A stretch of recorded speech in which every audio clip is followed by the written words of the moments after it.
Live on American Zombie, the United States of Celebrities. Got the link pinned. Seeing if anybody wants to put in any knowledge to the United States of Celebrities. When we look around, everything is like a celebrity. The sports celebrities, the music celebrities, the movie celebrities, and last but not least, the political celebrities. The political celebrities are off the Richter scale right now. We see all the stuff. I was going to talk about some of the things going on in Minnesota and stuff like that, but I mean, it's everywhere. It's like they're feeding, and look at the word, the feed, the news feed. So the news that they feed to the public, basically public news. You have public news, and then, of course, you have private news. And that's the easy thing to forget, the private news. Mr. Rex, man, thank you for the support, brother. He says MD is the man, man. Thank you, bro. I got the link pinned if you want to hop on, bro. It was a pleasure. You're the man, bro. You were definitely, bringing the knowledge. And looking at the celebrities, like we saw the trio of people they would have for the so-called scientific community with Neil deGrasse and Bill Nye the Science Guy, which is hilarious because just the name alone, it's just it's surprising. Mr. X, what's up, bro? How's everything?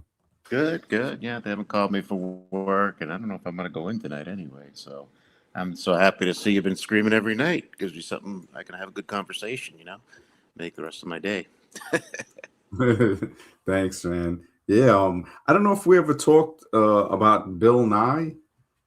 Bill Nye, the science guy. Yeah. I mean, I've seen a few of his videos, but these are guys they're so boring that I lose interest. That's the problem with some of these guys. You know what I mean? I don't feel like I'm getting any real information.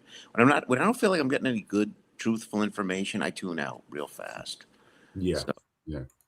Yeah, he's definitely on the bandwagon with the group. I noticed with him, and I couldn't watch his full episodes. It would just whenever they promoted him because they pushed them in a lot of different areas. Like he just would pop up like as a guest or something on different shows, and always trying to bring in some type of narrative and like kind of like, hey, nothing beyond what the government tells you, mm-hmm. whatever they tell you, schooling, and clearly the evolution train that I've seen it in so many like types of teaching environments. It's even with a lot of the videos now, they just blatantly they'll talk about an animal and evolution, evolved into this, and I'm just like, wow, just it's really. Can I make a comment on that? Uh-huh. Listening to you always opens my mind up. And here's the thing about the narrative of evolution. I put people into different camps. There's people who went to school, they heard evolution, and they said, okay, that's fine, that's the truth, and they went about their business. They really don't care either way. That's one group. But then the other group of people are obviously, they have an agenda, like we see on the other shows, the atheist shows, where they hate religion and they hate Christianity specifically so much that that's why they adopt evolution. And then there's other groups too that are just basically getting paid, like Bill Nye and everybody else in the institutions where their job depends on them accepting evolution. But I really wonder how many people, and I bet it's in the minority, who truly, truly believe that evolution is the fact without any agenda involved. You know what I'm saying? Mm-hmm. Whether it be money, whether it be anti-Christianity, or whether it be that's what they were told in school, whatever. I don't care anyway. You know what I mean? They go about their life, Yeah. I don't know if there's anybody who really thinks it's the truth, if they really are looking for the truth. I doubt there is. I really doubt there is. I mean, I think what it seems from just some of the interviews, it seems like people don't really care as much. Like They may not know for sure, because there are some people that when I try to talk with them, they'll they'll go from a position of evolution is a fact, or it's pretty much proven, and then they'll eventually, some of them who are thinking will be like, okay, they're agnostic. Now they're saying they don't know. Hmm. And the guy that came on, I forgot his name, Bill or something like that. He was basically, he went to that very quickly within the first few minutes. Like, Yeah. he kind of knew, yeah. But the evolution camp is so big. It's like, I But mean, is it big with true believers, though? That's the question. yeah, no, it's more. I think it's more big zombie. Yeah, yeah, I Yeah. think it's more big zombie. I just And don't think they care to ask the question. They don't realize the importance of it. yeah, and they go along with the whole thing. They're just like, okay, okay. And I mean, some, like some of the people with the channels, I don't know if it's the trauma, like that guy Aaron Ra and Dave, the fake professor, Hmm. and a few others. They are they're like really seem to be. It's at a point where they say you actually believe your own lies. So the lie that somebody, instead of question it, like somebody would say, well, I'm not sure, but that's what they say, and then they go to a position of more honesty of, they don't know. But with these people, they are, I think they're so brainwashed on it because they're constantly repeating it, telling other people, like with the Chicken Little syndrome. It's constantly, oh, we came from an ape. We look, this is science. This is just constantly repeating the inaccuracies. And eventually that gets them to where they start to get a type of cognitive dissonance. I think Oprah had presented it on one of her shows with a young boy that was preaching. And at one point, she asked him, she goes, do you know what you're saying? And when he mentioned, like when he responded, it showed that he didn't. Like he was like, oh, well, the book says this. And Hmm. the audience kind of thought, man, this is messed up, because the kid was like maybe 9 or 10. And he could have been maybe as most as 12. And I think I might have showed it on one of a previous video. He was a very like brainwashed religious youth from the father and mother, and that got him to believing something that he didn't even know what he was saying at a point. Sure. And I think evolution, like what you're saying, gets to that point where people are like, yeah, man, Black Circle, good to see you, brother, always, bro. Well, Aaron Ross, Tony's, he doesn't believe in that, though. He doesn't believe in evolution. oh, He's just totally anti-Christianity. That's his position. I mean, he don't want to admit it. He'll say evolution is a science, it's real, but he's not. I can mm, read right through him. He just hates Christianity. That's all his position. yeah, yeah, yeah, he very much, very much. Tony Snow, good to see you, brother. He says, is it true Trump kidnapped the president? I'm not sure. I gotta look that up, man. I didn't know. Yeah. Wow. Wow.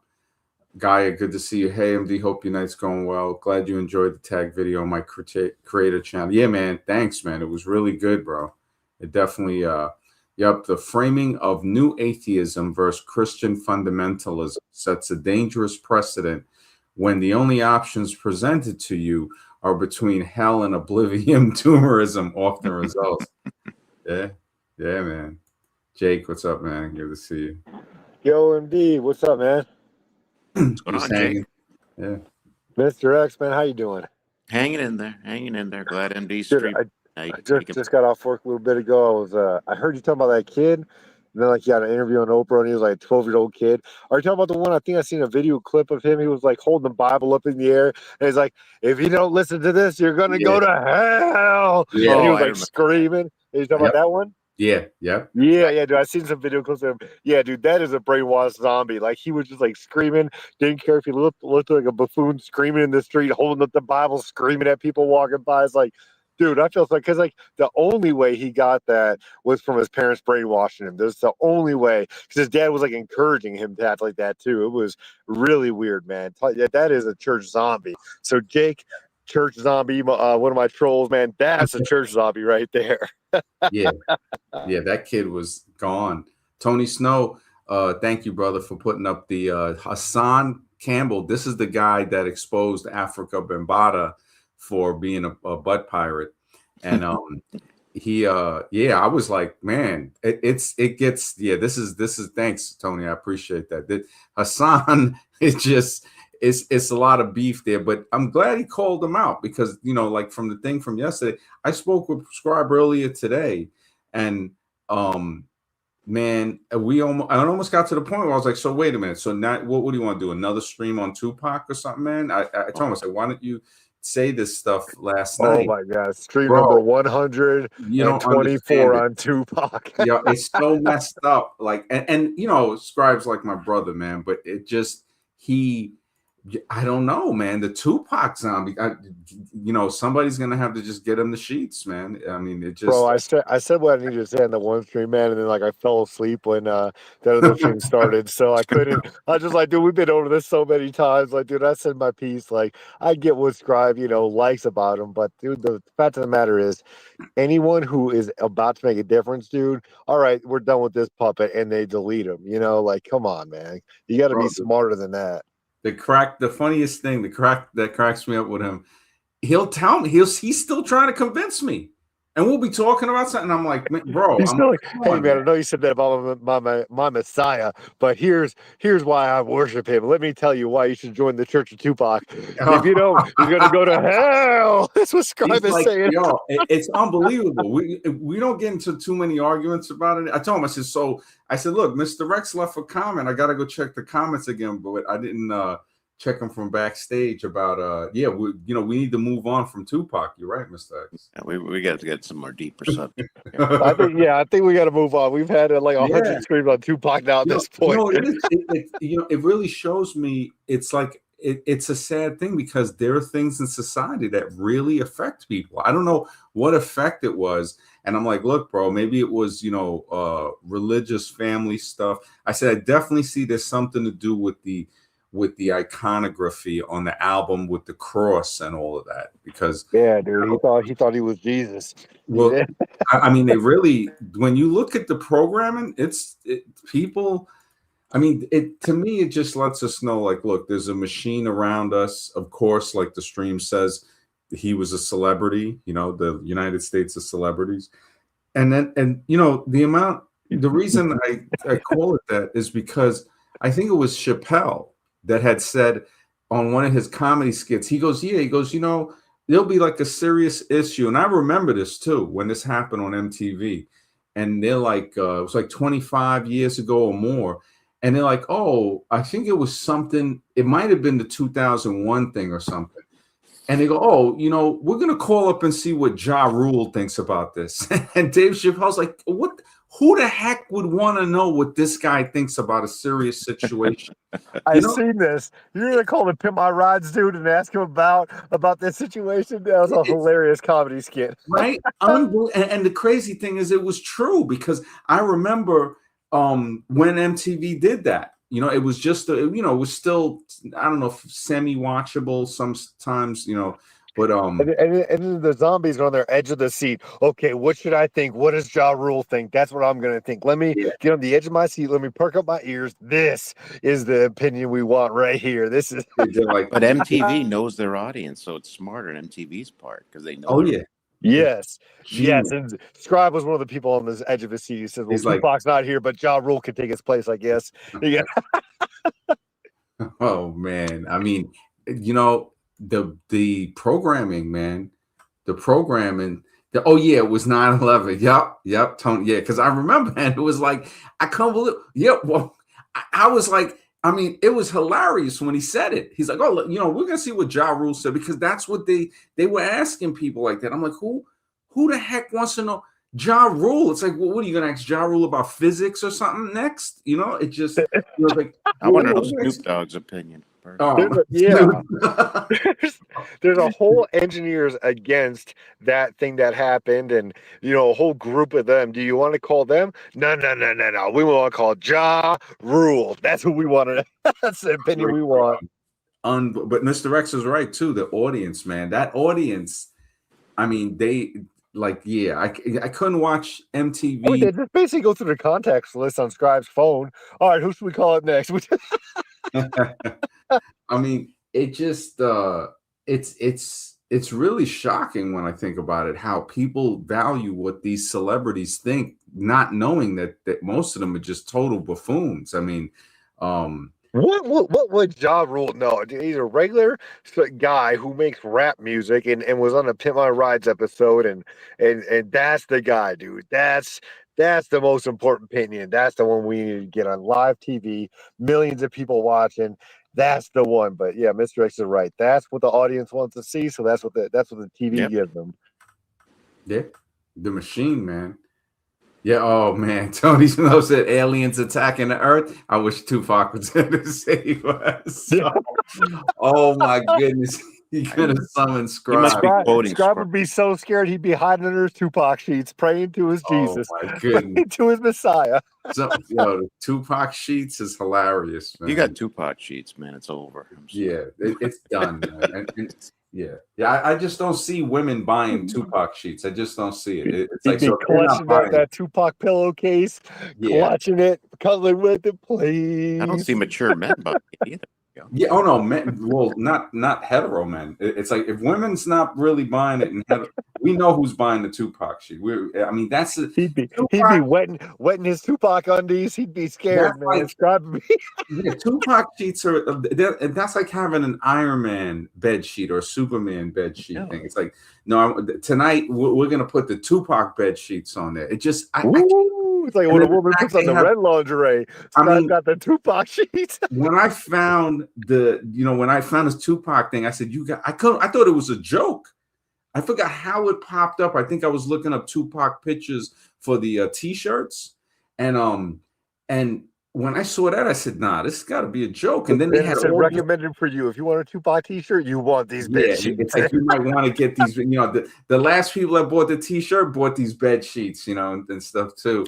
And People then who it had bought the this M&M. ultimately bought this. That's what it always says in Home Depot. HomeDepot.com. Yeah, unbelievable. And that's the thing, with the superheroes, they would have all of that. I remember, I never had them, but I remember kids like, having the superhero stuff. I would think, with all Yeah, the when train. kids got it, okay, dude. When I see grown adults driving around with like a Transformers bumper sticker and Iron Man, but it's like Captain America's wheel cover on the back of their Jeep. I'm like, dude, what Oh, 12-year-old is driving this vehicle in front of me? yeah. Yeah, the United States of celebrities, man. I mean, it And the just whole Marvel series has turned a whole bunch of grown men that, well, should be grown men. They're really immature little boys still walking around in a grown man's body. And they're just like, yes, this is what I'm going to spend my money on. Superhero stuff and stickers to put on my car. Let everybody know I'm a real immature buffoon. I'm a brainwashed zombie. Let me let everybody know. Let me advertise it. it goes into from what I saw, the Decepticon, like they'll have the symbol on the car, the Decepticon or the Right, auto. yeah, that's the things I see, man. Whenever I like the Transformer, I'm like, dude, I never even watched the whole movie. It's so stupid, man. All he's driving the car and Oh yeah, all of it just now. turned into this like robot giant monster thing. I'm like, dude, like this is so stupid, man. I couldn't watch the whole movie. It was so dumb. Couldn't get into I just Yeah. can't do it. Yeah. Yep. And it's just, yeah, it's when I think about that, it's crazy, man. Yep. The Tupac thing, man. It's like Dave Chappelle, Ja Rule skit. Oh, thanks, Black Circle. That skit was so hilarious because Dave Chappelle, I mean, it's like how you said, it's like you talking about some serious mechanical stuff. Something, like with some high level technological stuff, CERN or something like that. And they're like, okay, let's call a Pimp My Ride and ask him what he thinks about, the war in Ukraine. It's like, what the heck is Pimp My Ride gonna, it's like, oh, it just when Ja Rule Let him pull up his baggy pants and roll up his football sleeves down to his wrist, and let's dig in deep to this topic right here, this serious topic. Yeah. Yeah, man, it's He's crazy. gonna lean over the table with his gold chain dragging on the table. He's gonna tell us this guy knows right here, not the engineers that have studied buildings, built them, designed them, ran the computer software, structural engineering software. No, Down the no, no, no, wall. not these guys. They know what temperatures the metal can burn at and They're what like, temperature the nah, jet fuel. Like we these guys, talk. no, no, no. We don't No, want their we opinion. got We to talk want Ja exhibit. Rule. He knows how to put rims on old beater cars. This guy right here, that's the opinion. It's like, look, That's the one we want. it's like we're gonna call up Eminem and we're gonna ask him about the only thing if they see if it was realistic, if they said, look, we got a crackhead for pills over here, don't worry, we're gonna call Eminem up, a former pill fiend or whatever they want to call him. I mean, Yes. when he had it on the album and stuff, it's just but no, it's something like rocket science or something, and then like, yeah, we're gonna This ask trailer Dr. Dre. trash pill popper. This is the opinion we want right here. Yes, This yes. is Like we're putting in sewage filtration plants for the nation, and we're gonna ask Dr. Dre what he thinks about this. And it's like, what the heck? I can't even. It's beyond to comprehension, because people, when it's not even as bad as the person or newscaster, it's the citizen saying, yeah, I want to know what Ja Rule thinks. Exactly. and That's all of a sudden they're calling their friends and they're tuning in, their zombie friends, and their ratings are off the charts. They're like, yes, we got the right opinion. We got the right subject matter expert on this one. Ja Rule. Here we go. when Chappelle did that skit, it was hilarious, man. It was really Bro, this Chappelle skit. is more than a comedian, man. He takes these real, serious, current topics, man. He makes jokes about them, but we know he's preaching the truth also at the same time, man. Dave Chappelle is a Yeah, yeah, comedic genius, man. He yeah. really is good.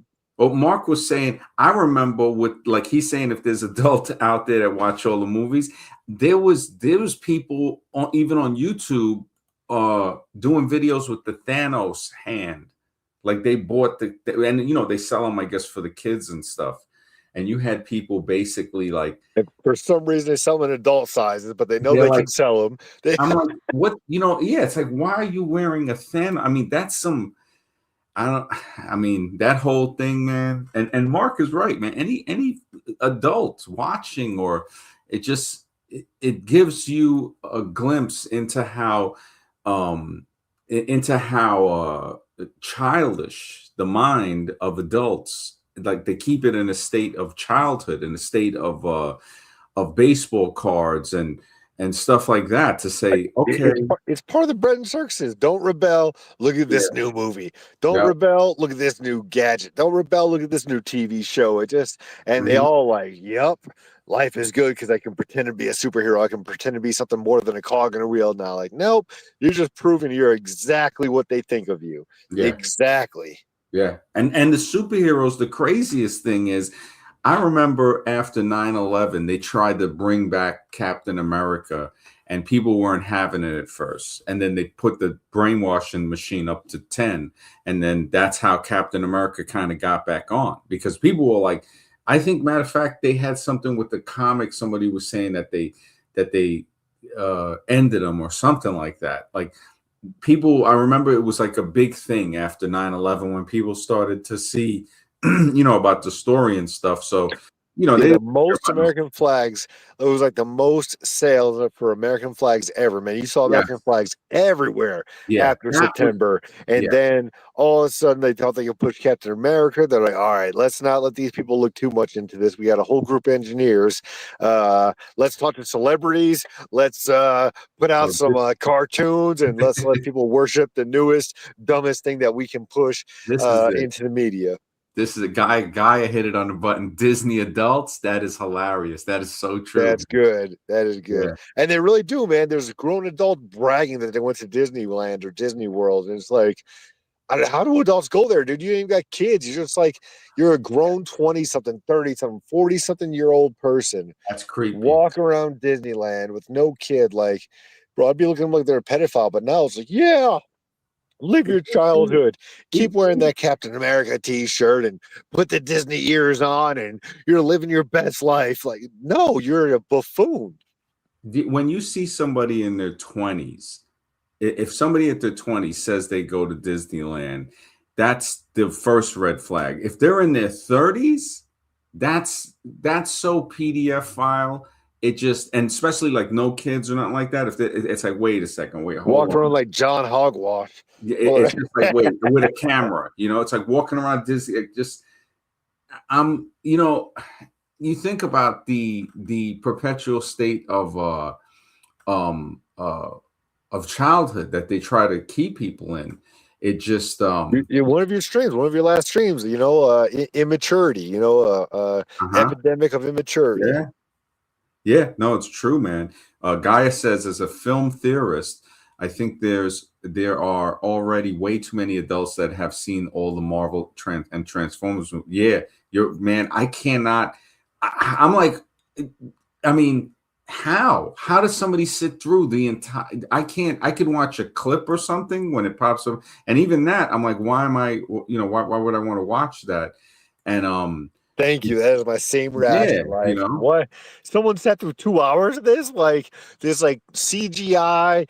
Fucking the CGI. Sorry, I didn't mean to curse. CGI thing, like this car turns into, and I guarantee that the sale of yellow Camaros just skyrocketed after that movie. Okay, pretty soon, Megan Fox, the Transformer, will be inside my car pretty soon too. Oh, they probably sold them with the Autobot symbol on it too, man. They're like, no, I want the one with the symbol, man. It's like, imagine an extra 10 grand for the special edition with the symbol. Shut up and take my money. Yeah, that, and I think about that. Mark has a very good point, and anybody that, and Gaia too. It's like anybody that has seen all of these films, it makes you wonder. It really makes you wonder, because it gets to a point. I could understand if somebody has kids or something, and even if they got kids, I don't think this is good for kids to be watching. This is something that it's hard to see. The music, we can easily see, all right, you don't want them listening to certain types of genres of music, including, mainly rap, rock, and pop. Also, certain music, certain TV shows, and back in the day, kids' heroes used to be their dad and their grandpa and their uncle. They're like, man, because they worked with them. They're like, dude, this guy knows so much. He knows how to measure and cut and build this thing. I had no idea. We had a stack of materials here, and we turned it into something by the end of the weekend. Nope, not anymore. Not anymore. Get it pre-made from China and go watch a cartoon movie, CGI, thing, whatever. That this fictional character, that's your hero, not your dad, not your grandpa. Don't listen to them. Listen to media. And then if Decepticon tells you to vote a certain way or act a certain way or live that thug life, then listen to that dude. That's the one, not your family. No. What do they know? They've only been around for generations and years of knowledge passed down. All of that is worthless. Look at this talking car. That's the one you want to listen to. It's crazy. And then they'll be like, hey, let's, we're going to call up Ja Rule right now and ask him maybe what he thinks. I mean, the fact that they're not on the edge of their seat, what's Ja Rule think? The Ja Rule think it's literally unbelievable. That is so hilarious. The fact that they did it. I remember, who wants? I can't believe that, man. It just Gaia says, me talking about Metatron, Disney adults. Are you talking about trans? Yup, exactly. They don't know about Metatron, man. They don't know about the cube of Metatron. Yeah, they will definitely. And that's the weird thing when you think about the whole Transformers thing with the cube, and then Metatron being an actual historical documented person. Basically Enoch, right? I think that was turned into Metatron, and then the cube of Metatron, and then you look at the similarities. I'd rather take the kids to a bouncy castle playland. Yeah, exactly, man. Exactly. The whole Disney thing, when I had also with the secret words, I myself was like, when I saw the thing with the Disney and realized, like, wait a second, Disney has stuff that basically it has subliminal messages in it. And I mean, it just, here, let me see if I can find, uh, I mean, I don't even like when I look through the Disney stuff, it kind of surprising because like with this one here, I think I've shown it before. Walt Disney's Magic Kingdom. That one there, wait, was it this one? We Ride, Silly Satan Ride. So that one, Walter Elias Disney, that's his full name. I'm just trying to see where, okay, I thought I had this one up there. That's kind of odd, but this one here, I get mad, many scowling kids, or you can put the many scowling kids first. I get mad. So the fact that Walt Disney's Magic Kingdom respells that, but also spells, this is the one when you use the same letters and spell giant ads welcoming my kids. It's like, what? It's like, wait, how does that respell into that? How does that's not coincidence right there. right? That it's just like there's just no way. There's just no way the fact that that can spell these exact words without one extra letter or needing a letter. You know, it's like this is like something saying something there. And then if they say, well, can you rearrange it to spell anything else? Yeah. I get mad, many scowling kids, or many scowling kids, I get mad. How? Both referring to both referring to kids. Yeah. And in this one with Walter Elias Disney, that's his full name. There's a few others that it really has me like, holy smokes, how's that possible? Like how dealing with rides, with entertainment.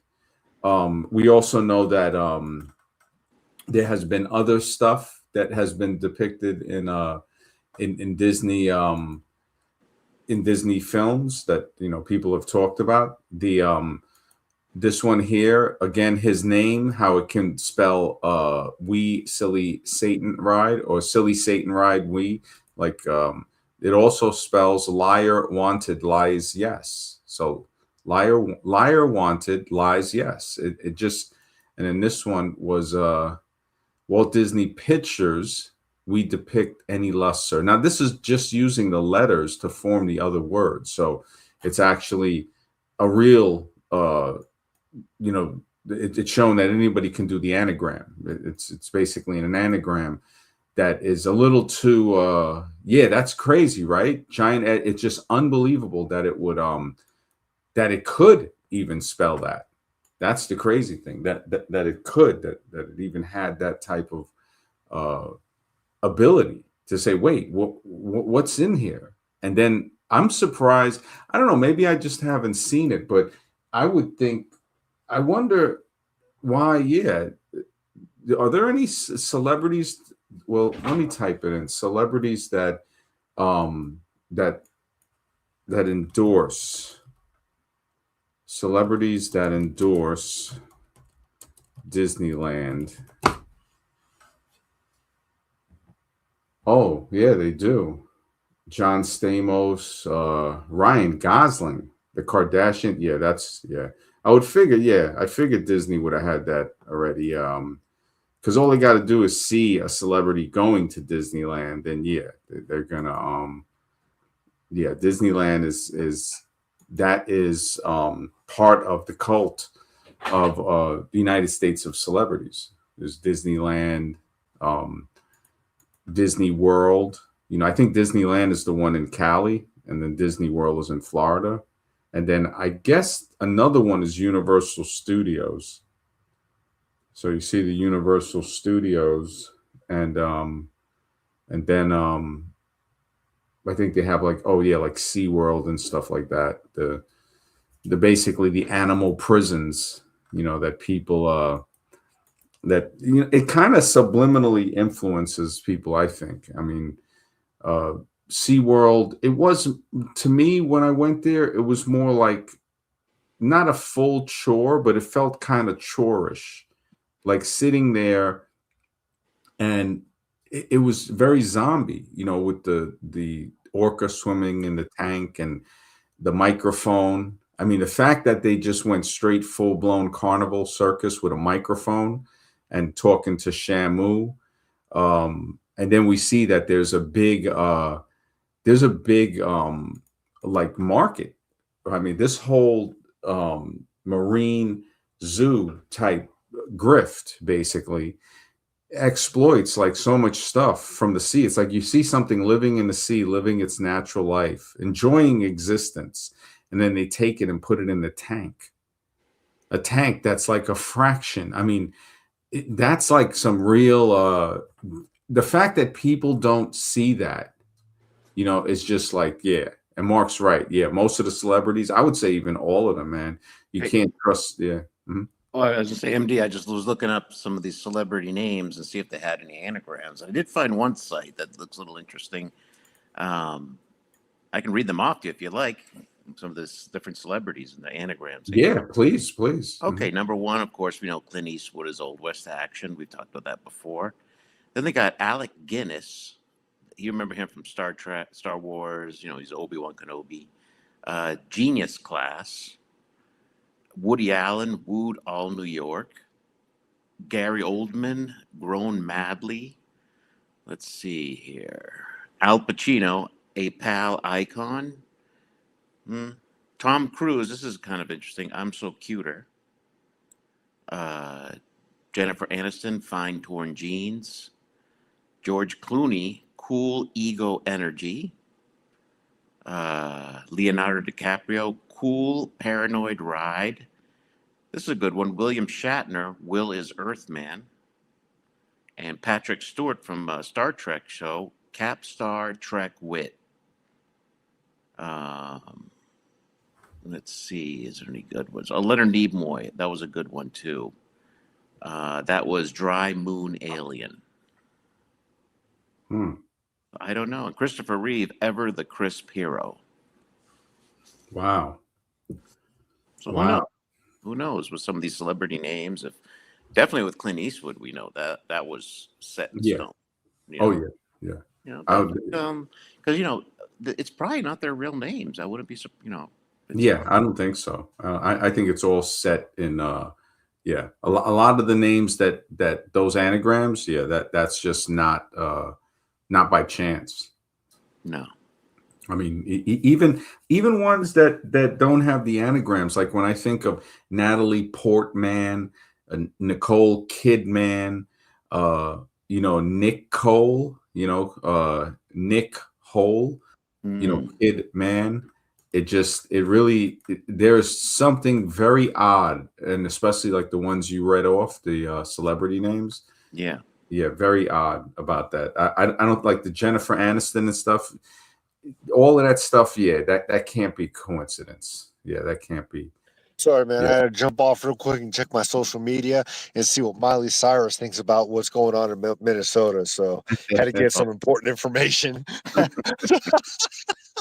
It's like, let's call up Machine Gun Kelly and see what he thinks about, the Minnesota thing.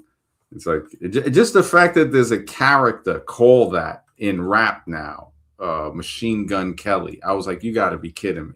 I mean, it's taken the whole weapon, glorification, materialism lifestyle just on to a next level of, I mean, Eminem sparked something, or whoever did, but that created Eminem basically, because that's what it was, the creation of Eminem and all of these other characters. They're like superhero celebrity villains that when you see them, it puts those people in a spell. Andy, have you ever seen the movie Grandma's Boy? Grandma? No, what's that? Oh, that's a hilarious movie. It's like this 40-year-old man who was a video game tester, and all the other people are like in their like early 20s or something like that. They're basically like, his kids just graduated college or whatever, and they get this like video game testing and creating job or whatever. And it's this like 40-year-old guy, and they call him Graybush is his nickname because he still acts like a little kid. And then they had this like nerd guy in there, and he was like wearing a trench coat. He was like this like nerd, just weird, socially awkward guy. And then when I saw it, I keep hearing Machine Gun Kelly, whatever. Like they talked about like he's an awesome guy. He looks like that weird, awkward nerd in that movie. He's wearing a black trench coat, and they're like, "Are you dressed like the Matrix?"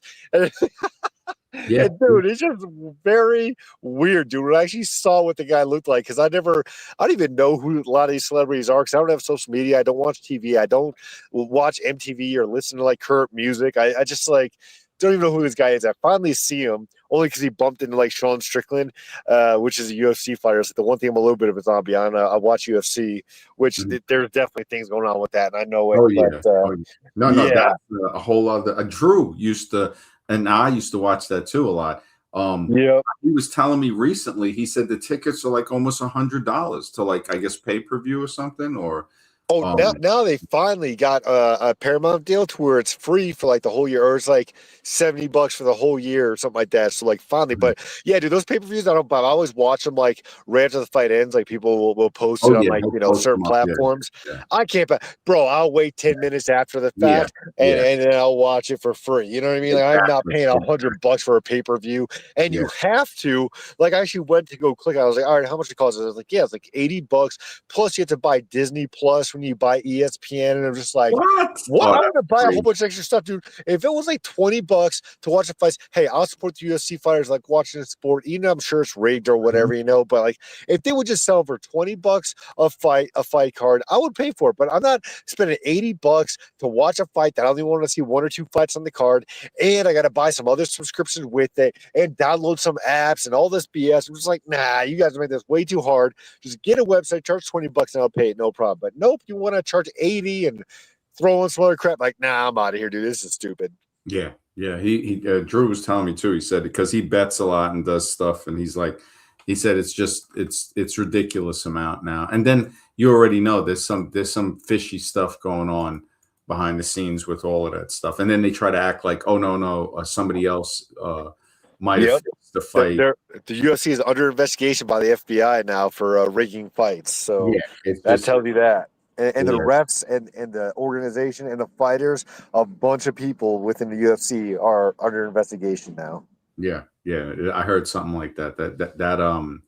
Yeah, and then again, yeah, it was zombifying me. I remember I was zombified in the '90s when I first saw the previews for it, and I think I was zombified up for like the first 10 of them, 10 to 12, and then I just kind of stopped watching it, and But it was Bro, the old hardcore school back ones were awesome, man. They yeah, ones it were was hard. actually like you had to fight like multiple times in a night. It yeah, was like a tournament style. The first time I ever seen it was on a VCR tape. My baseball coach, he was in the Marines, and he showed it to me, and I was hooked, man. Because when I was a kid, like in elementary school, I just watched yeah, WWE, but it was known, and like I knew it was fake, but it was like entertaining. So I was a WWF WWE zombie until I saw the first UFC fight when I was in like middle school. He showed it to me on like v a video cassette, whatever, yeah, what's it called, VHS or whatever, because I was friends with the kid, and his dad was like the coach. He was like my baseball coach for a couple of years.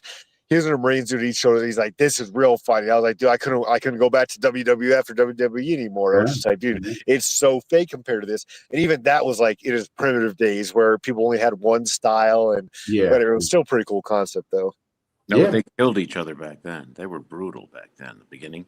Oh yeah, yeah. Yeah. That was like just throwing people to the wolves, and I mean, some people they got hurt. I mean, Oh yeah. yeah, they No was weight classes, no rules, but it was like, okay, what would a boxer do versus a taekwondo guy yeah, or whatever? It was yeah. pretty cool, man, to see the different It styles was, compete. yeah. It was And definitely, those events, dude, like made like hundreds of years of like all these different teachers claiming they're the best or this is the best martial arts. And really the best thing is like, there's some good things from this one, some good things from that art, some good mhm, things from this art, and you combine together. Now it's called MMA, mixed martial arts, but before no one really know who was the best, but really there's best parts of certain aspects of each style, of fighting. And what it did for the fighting game, it was pretty amazing. But now they try to push some of these fighters to be celebrities and superstars and things like that, and people get brainwashed, just like the United States of celebrities. some of these celebrities are UFC stars, man. So I just thought I'd bring that up. Yeah, it's true. They try to celebritize them. It's crazy, man. Christopher, good to see you, man. He said, yeah, I've heard this one. Yeah, the snakes. Yeah, man. It just the celebrities. Mark says most celebrities. Yeah, they definitely can't. Yeah, they are so. I mean, look at Jordan. They say Michael Jordan and Al Bundy are the two best salesmen known in history. Shoe salesmen, because that's basically what Jordan was. Like people it's controversial. People say, "Oh, Bro, that is funny. I've never heard that. Al Bundy and Michael Jordan, man. I wonder how many people have gotten killed or beaten up over Jordans. Oh man, something. Let me look that up. It probably won't have a specific number, but at least maybe it can. Probably like triple it. Yeah, how many people have been killed over Jordan sneakers? There's no official accepted number. Yeah, so they didn't, but they're saying, wow, this is crazy. Controversial statistics on Google. 2015 documentary called Sneakerheads cited an ABC News report suggesting that an estimated 1,200 people were ended for all sneakers annually. That's crazy. Wow, look at So that. over Some of them might be Yeezys because Young Wavy, he said Yeezys are the new J's now. So I guess he got I always thought Jordans were the shoes, but I guess it's Yeezys now. And to think about that, just this kind of reinforces certain genres of entertainment with violence. Yep. and just it's crazy. And then what do we see pushing basketball for the Jordan sneakers? What music? We see rap. Yep. We see the rap. Oh, look, Jay-Z's at the basketball game, or this person, or and it's like that's such a celebrity endorsement of the sport. It's ridiculous. It's probably way worse than 1,200. That's just an estimate. Yeah, because like you said, they're not going to document if there was a crime committed, a murder. They're not going to say, was it for his Jordans? No, they're not. You know. Oh yeah. They're definitely. This is crazy. It says one got beat up, didn't get killed, just beaten and up. this is another thing that how you were saying the number's probably higher. It says lack of centralized data. Law enforcement agencies and government bodies do not track homicides by the specific brand of merchandise involved, making a precise count impossible. That's crazy. It's like, why wouldn't you do that? Because then we would have a more precise count. But obviously they don't care. I mean, it's so the violence is often attributed to the high demand, limited availability, and significant resale value of the shoes, which created a hype machine and can lead to desperate and violent acts. That's just wow. Wow, that is crazy. And they're saying what Jordans cost $100,000. Air Jordan 11 Fit. This is crazy. So they're saying that I mean, I can't even the level of zombification for something like that. I remember being at the museum in Manhattan a couple of years ago, and this guy, I thought it was just regular high top sneakers, like a no-name brand. And my friend was really into sneakers, and he goes, "No, that's like this name brand. They're like $700." And I'm like, "You got to be kidding me." I said, "So this dude I mean, it was a Chinese dude that was, wearing it. So it wasn't like, when I look at how hip hop and the whole, I don't know if I can call it culture, if that's what it is. It's more like a brainwashing machine. Think how powerful it is, MD, though. They're taking a sneaker that may have cost, I don't know, $10 to make, and they can charge ridiculous money. Yeah. Just for the branding. Exactly. That machine, that whole hype machine, the whole, and the hype machine is there where you can come in to the business with something that would be maybe a higher quality sneaker, maybe even spending up to $20 to make it in a sweatshop. And then, like, how I forgot the name of the brand, but how this guy's selling them for six, seven, $800 a pair, and the Yeezys and all of that. The fact that the Yeezys, right? When you look at, like, I didn't know the whole deal of having to get the you have to get like the whole, like, I think like a ticket, and then you mail it in, and then they gotta, like, you gotta get like drawn out of a thing. So it's like, it's not everybody can get them, from what I heard from a friend of mine. Mm-hmm. And he said what they do is people will apply to try to win the raffle, and then they'll sell them for twice the price or something like that. Because Sure. I said, well, how much do they usually cost? He said usually they're like $200 to $300. But he goes, the problem is getting them. That's the problem. He goes, so somebody, if they can get them for 300, might sell them for 700 or something, which, it's illegal to do that. But this is what people have been said that people are doing to create this so-called hype of wearing what? I mean, a sneaker that Kanye came out. I mean, that's not really something that's a big thing. But again, in the United States of celebrities, to some people, that's all that matters at that point. Mm-hmm. Just like grown men wearing jerseys of their favorite sports player. Yeah. The number, the name. I mean, to have that with the name on it, and then to the kid, for children to see adults wearing that. I mean, that has to do some type of mental programming there. It ordinary. It makes it ordinary, like normalizes it. And like somebody has said before, if you got to normalize the situation, it's not normal. Mm-hmm. And it's like, that and what is normal really? It's like, it really seems to be what society is saying. But when regular is probably a more is a word that would fit. Like if they say, oh, is this person back to normal? It's like, well, what is normal? You say, oh, regular. Is he back to his regular activities, or is he exhibiting his regular routine, something like that? But yeah, I don't know if Well, I mean, these guys will fight in the stands, just no different than people who get jacked up for the Jordans or the Yeezys. You know what I mean? It's yeah. they The get fact, the fact that people will fight in the stands of some of these sports events is a very good example of the mind. The mind, what would it be best worded as?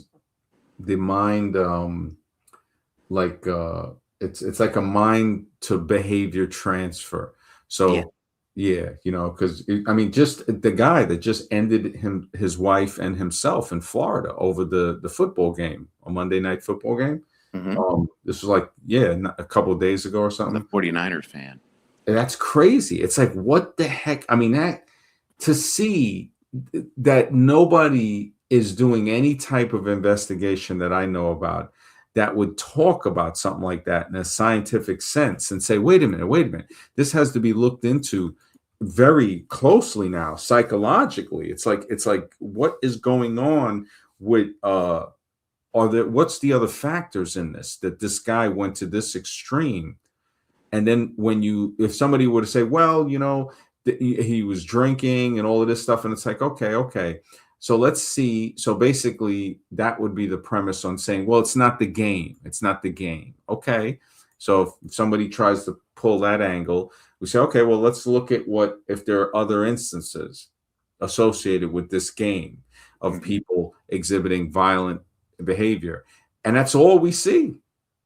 That's all in the stands, like you were saying. You see people fighting. You see people. Yeah. It's ridiculous. I went to a football game, I mean, many years ago, because now the ticket price has gone outrageous. But I remember seeing a fight even before the game started. It's like, what the hell? You spent all your money on tickets, and you're getting into a fight before the game even starts, and then they get out, of course. And it's just like, if you want to see zombie on steroids, go to an NFL game or these franchise. I mean, you can see zombies all over the place. They're just, it's ridiculous. and they're fighting over nonsense. It's like, why would you resort to violence over a stupid game? You know, you're risking imprisonment, charges. It's like, for what? Can it be that serious? I don't know. Yeah, yeah, it's crazy. It's definitely crazy, man. Yeah, as I was looking up some other stuff, it popped up with the Air Jordans. Um, what shoe sold for 2.2 million? Air Jordan 13s. Mm. That's crazy. That's just, I mean, when you look at just this whole, see, this is the type of thing where you'd have to assess at what age is a person mature enough, because people mature mentally. Like, it's like this philosophy, you either got to get it or you don't. You can't force it. It's sort of like you explain something to somebody, and really maybe there's ways to try to say, give them analogies or metaphors to say, okay, this do you understand how this works, on why it's ridiculous? It's a culture of buffoonery to pay, to even have something to wear a sneaker that cost, say, even if we were to say the full price that somebody would pay for the brand new one, say $200-300, would sell for over $2 million. The idiocy of that. I mean, how does somebody say that it's not a nation of idiots when you have stuff like that? I When you agree. have, right, people paying thousands of dollars for Pokemon cards. It just it kind of defies understanding sometimes of how society yeah. But then you got to wonder too. Like, I've heard these stories, not just on internet, but people I've spoken to, where the mothers will get these kids the nice sneakers and the nice watch, and they're living, Mhm. in the hood basically. And Yeah. the Yeah. kid gets beaten up, jumped, and all this stuff gets stolen. Mhm. It's like, why would you do that to your kid in that area? Yeah. It's like you're putting a target on his back, basically. It's Yeah. just, these are people I've spoken to when I've heard these stories. Not, Yeah. Yeah. where I mean, I'm sure you it have heard plenty of them. oh yeah. It just, it doesn't make sense to put some, you look at the whole egotistical trap that's created with the fashion and stuff like that, to say, oh, so people are ending each other over these sneakers and these jackets and stuff like that, but you're gonna get your kid one. Yeah. It's like, this doesn't make any sense. And even, it's really sad, because some stories, when you look at it, you start to say, man, this whole school is, it's like, if school is such a threat to where kids have to worry about being ended. I mean, how safe? It's like, why would somebody want to send their kid to that? And I understand in some instances they have to. The parent is working, both parents, nobody's there to watch the kid. The school, and they set it up like that to where school becomes a form of babysitting. But even worse, if it was just babysitting, it would be safer, actually. It I would. think, yeah.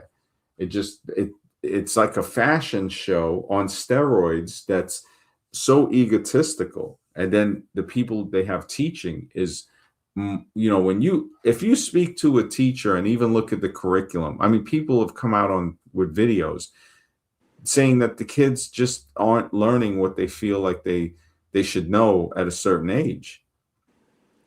And yeah, I was But looking. they planned it out with the breakup of the family Uh-huh. because, like you said, the mother works, there's no dad around, so they don't have a choice. They have to send them to the public school, which, I don't blame them, but I'll guarantee you if the families were intact, they would do Yeah.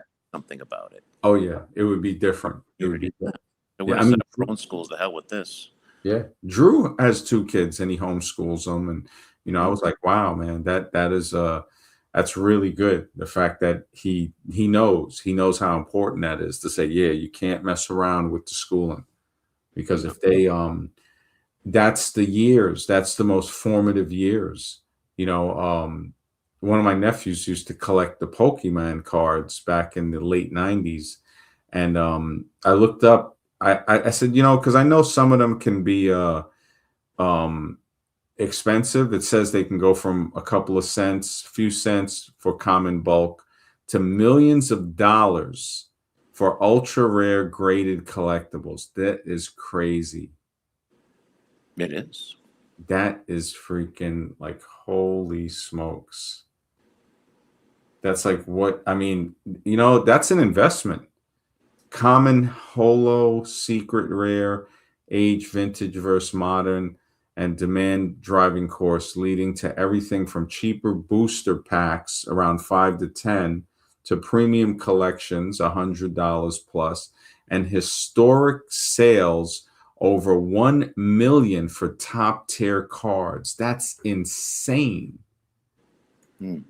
That's crazy. It's like, for something that, oh man, that's like, and what I'm thinking, I don't know much about it, but I guess Me neither. I know they're popular, but I don't know much. yeah, it's saying rare trainer gallery cards, I guess $10 to $50, but I don't know. Yeah, the boxes, like I guess they have different boxes that you can buy, and I just don't get it. It's like, well, what? It's like these just regular drawings, and they're saying the Pinnacle $1 Million Club, Pikachu Illustrator, the Holy Grail, with PSA 10 fetching over 5 million in recent years. That's unbelievable, man. That is, yeah. All this, it sets kids up for failure because their minds are on the wrong thing. Yeah, Really exactly. To think that a card would be worth that much, is. it just and it shows here, it shows a lot of them are in the $20 to $60, $70 range. Wow. This is, yeah, Pokemon. It's just like sports. I think, a lot of the young kids are kind of trained to think that sports is the way to prosperity, but it's not, because only a small handful actually make it to the top. Yeah. No, it's really more of a design for failure, if anything else. Mm-hmm. Yeah, no, it's true. It just it seems to be very orchestrated to not do the best that it can do. Yeah, I've seen this one before. Christopher says parents, and it's kind of like when you think of the word pair rents. So like the pair rents, the man and the woman rents the child, the parents of the child. So the pair that rents the child. Good. The words are just, it really is amazing, man. But yeah, I was kind of tired tonight. I said, let me just do a quick stream, see what's up. The United States of Celebrity. Scribe was, I told him, I said, yeah, I got to leave Tupac behind, man. There's not really much to talk about on that. I can, now it gets to a point of, it's like, hey, that's what you want to believe? Fine. Don't, the zombie comes out when, trying to convince somebody else, like to say, oh, he was a revolutionary. And I'm like, oh, brother. I'm like, really? But where are we going to go with that? That's not going to get very deep. You know what I'm saying? No. It's meant to distract. Yeah, it's meant to distract. Yeah. I mean, he's like, oh, he exposed this, exposed that. He didn't expose anything. That's just like, move on. You know what I mean? Let's find somebody who really has something to say. Yeah. And the fact that, I mean, just the fact when I look at some of the stuff, I'm like, you got to be kidding me. All of the merchandise. And I'm like, I couldn't believe that. I'm like, what? How? I mean, people, it's like they're so conditioned to follow that. And he's to a point to where a lot of people, younger people that weren't even born when he passed, were still know about this and look at it as something like oh, this is very important. And it's like, really? No, he said about him exposed the Illuminati. Well, John Todd did that back in the 70s about the Illuminati. You can hear his recordings on YouTube. So nothing new. You know what I mean? Well, I explained that when they don't want somebody to say something, you're not going to ever hear about it. It's going to be you might get a glimpse, but that's at most. And we saw that with the pandemic thing. Sure. It was shut down city. They said that I think over 200,000 Facebook accounts were deleted. And now, like afterwards, when they had, I guess, some type of hearings, they were like, oh, that's when I think somebody said that they were forced to admit that their Facebook fact checkers were just employees, basically. And it's like, you put in, anybody can look up, let me see if it's the fact checkers. Oh man, we summoned them. He's here. Holy smokes. He is here. There we go.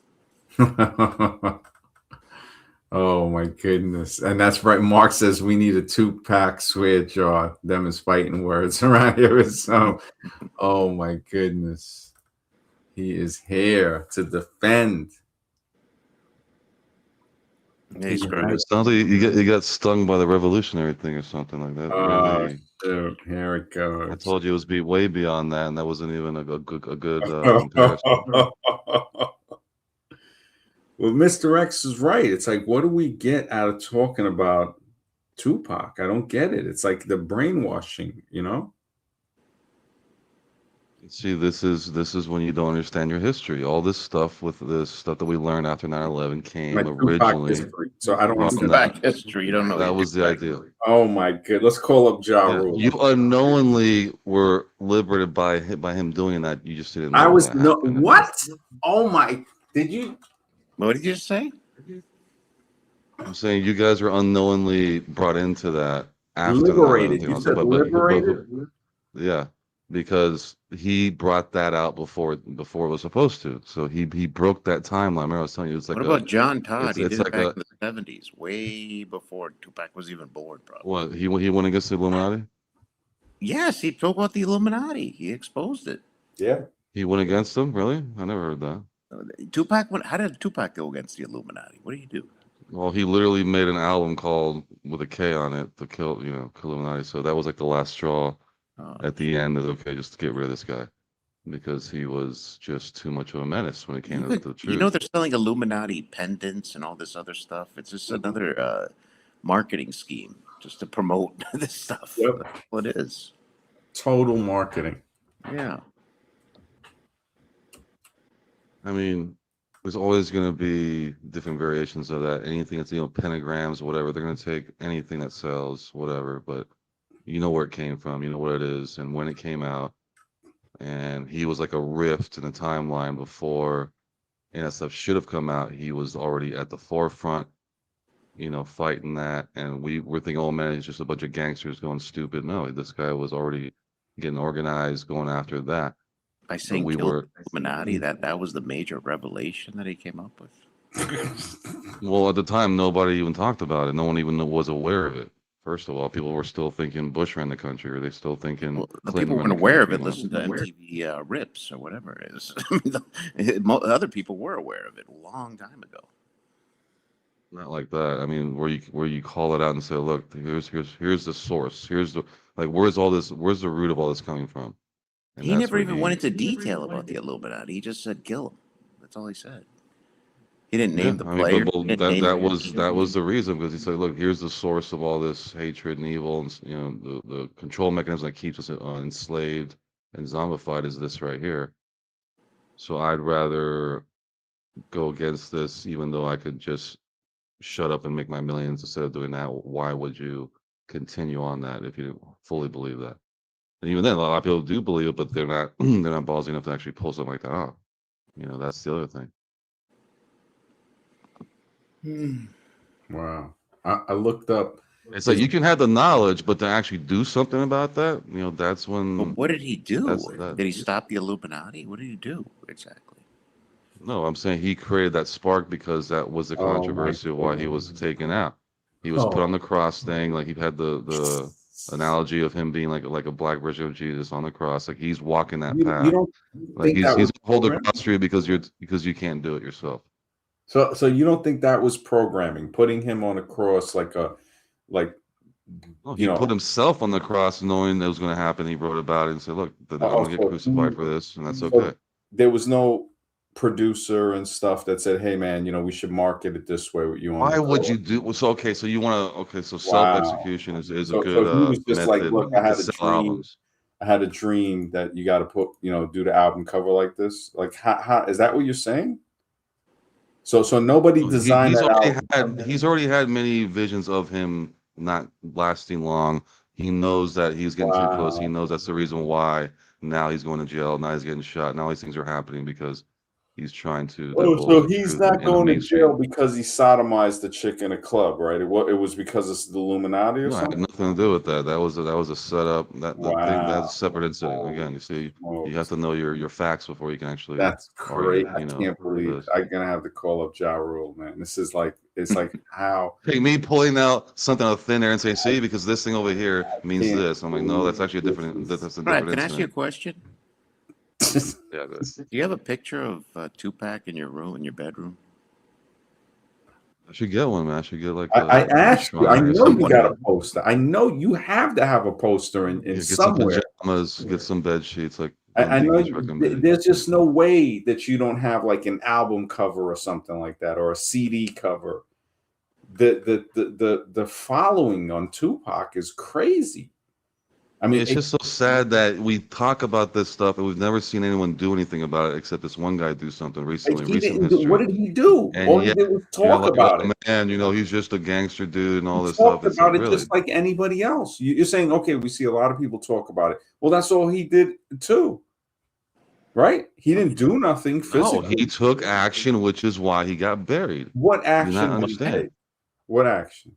He did it in the mainstream spotlight where you're not, that's like a Oh, death sentence did to do what? that. Did what? He sold some To songs. call out the government and then to call out the Illuminati and say, look, I'm gonna put a K on that. I want to get rid of Oh, that goodness. because they want to pretend they're all big and mighty when they're not. Because I people don't even today know. say, oh, you can't do nothing because they're too powerful and all that. And everyone's scared to do anything, so that's why they stay in their lane and don't do nothing because they're too powerful. But he's saying no, they're not. There's very few of them, a lot more He's of saying they're us. not, and he ain't here, right? All right, so they're not that powerful, but he's not here. Well, he put something out there to let the masses start being aware. But the problem is the masses are now scared, and that message kind of faded with him. But he's letting Masters you all know, get look, together. We're going to get the Illuminati. We don't know where they are, who they are. We're just going to get them because Tupac said so. I mean, yeah, It's he's like, gonna organize that and identify, who these people are. wow. And meanwhile, you got a whole bunch of people that started calling each other the N word, being very disrespectful, carrying themselves in a very confrontative manner. That's what I see came from him. That for sure. Like that's like something we see, like just we see See, it. so anything he does good, that has to come out. That and the tutu and the ballerina No, thing. I'm That's stating your argument. That's no, your it's not an argument. argument. I'm stating this is what I see produced by him because we do see that. We see everybody saying, "Oh no, the N word is good because of Tupac," and then they're wearing the uniform, basically the bandana, the pants, all of that stuff. Then, the worst part is acting in a behavioral manner that suggests violence and very aggressive, and the thug life, the whole mantra. That's not good. That's programming people to start. He's identifying the issue for that thug life. He's not saying be What, a thug. Again, oh, he's not really. So he's on video, saying that, right? All about living that thug life. So that's not being a thug. again because he's being forced into it. Do you not get it? I mean, Oh, so that's what somebody all these forced him to say projects and all that. these things are from. It's like Somebody, when you're in that environment, you have to resort to all this stuff because you wow. have So no choice. you got to be fake, basically. You have to survive, right? I Holy, mean, it's not survive like you're in the what? suburbs, Survive what? What's he surviving? the streets, man. What do you mean? What survive what? He wasn't a drug dealer or anything. You want He to was bet money on that? he was You that. want to? I mean, Oh you shit! you just you claim he never lived a hard life. Look, He was a privileged guy and just pretending to be a so gangster what rapper, was he pretending to get selling? shot, Was pretending to do all these things. when was he doing this? When he was a dancer for Digital Underground? When he was doing ballet? When? Well, when did he have time to be? Already locked up before that, before he was 18. So what did he get locked up for? Wow. Here, let me look it up. Finally, he's actually going to do some research on this. I mean, you see, this. You have to do I've done it on-the-fly before. research. I've done it before. Okay.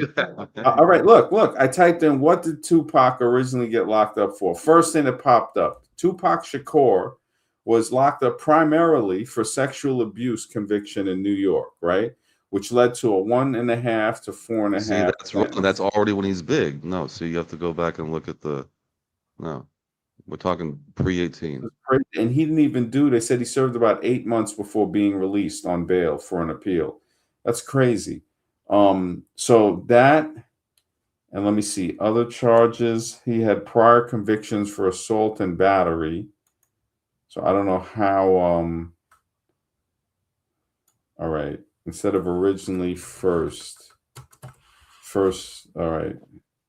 Bro, Tupac was hard, man. He was walking around with 2 9s strapped inside his tutu. He's a real G. He's Two Tupac. Two Tupac. All right, 1993. Oh, Jake. All right, so crime. It doesn't say nothing about him getting. That's after Digital Underground. The Tupac. Let me see. All right, did Tupac get locked up when he was a teenager? All right, so when he was a teen. No. So you can type this in to see, and this is why I don't like to call you out on the Tupac thing, but does it say when he got locked up? Did he get his tutu back? No, when he got arrested? No, what This was juvie. This was, you have to look up juvenile detention. Okay, now look at this, right? It says no. So if you can type this in too. Did Tupac get locked up when he was a teen?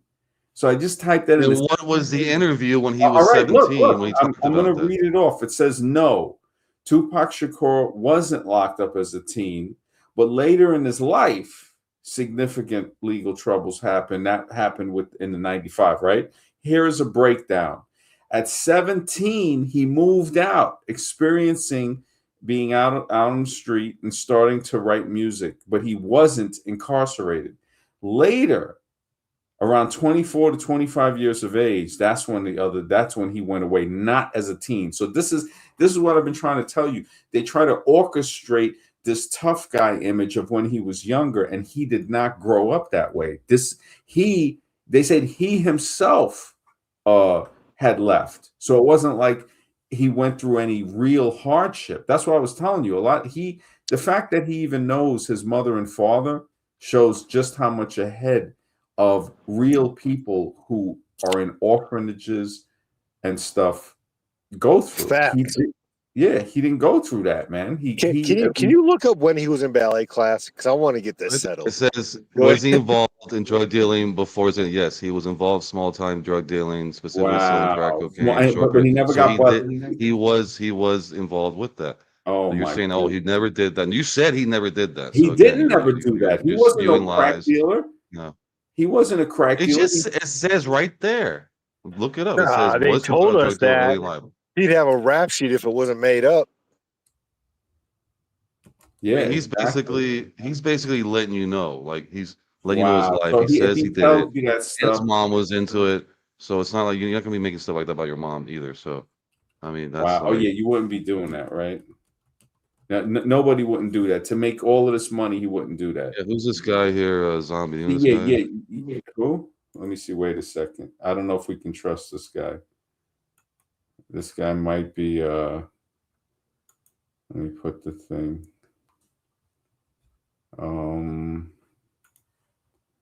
Jack. Yeah, that's kind of a weird name, man. Jack Johnson. Who are you, Jack? Oh yeah, I'm zombies. I'm a zombie expert, actually. Yeah, I'm not a troll or nothing. Sorry. Did you? How long have you been watching the show? I've seen you guys a little bit, but I don't watch all the time. I used to watch Chicago. I kind of lost your channel for a while too. I just found it. What was the old one? No, it was this channel I want, but now I have a. I guess this one. What was the original one before the name American Zombie? What was the original channel name? At least one before this. I was You zombie. don't remember. Which dating roach do you follow? Just be honest. Yeah, no, he looks like an older guy. You don't have to be on camera. You can put an avatar up. I can We turn it prefer on. you're not on camera.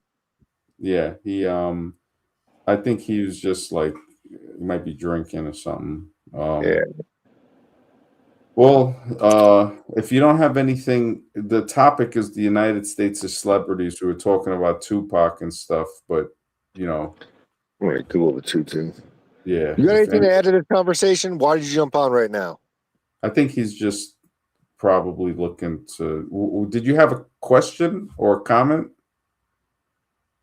Jack Johnson? I'm like literally like a zombie expert. Oh, okay.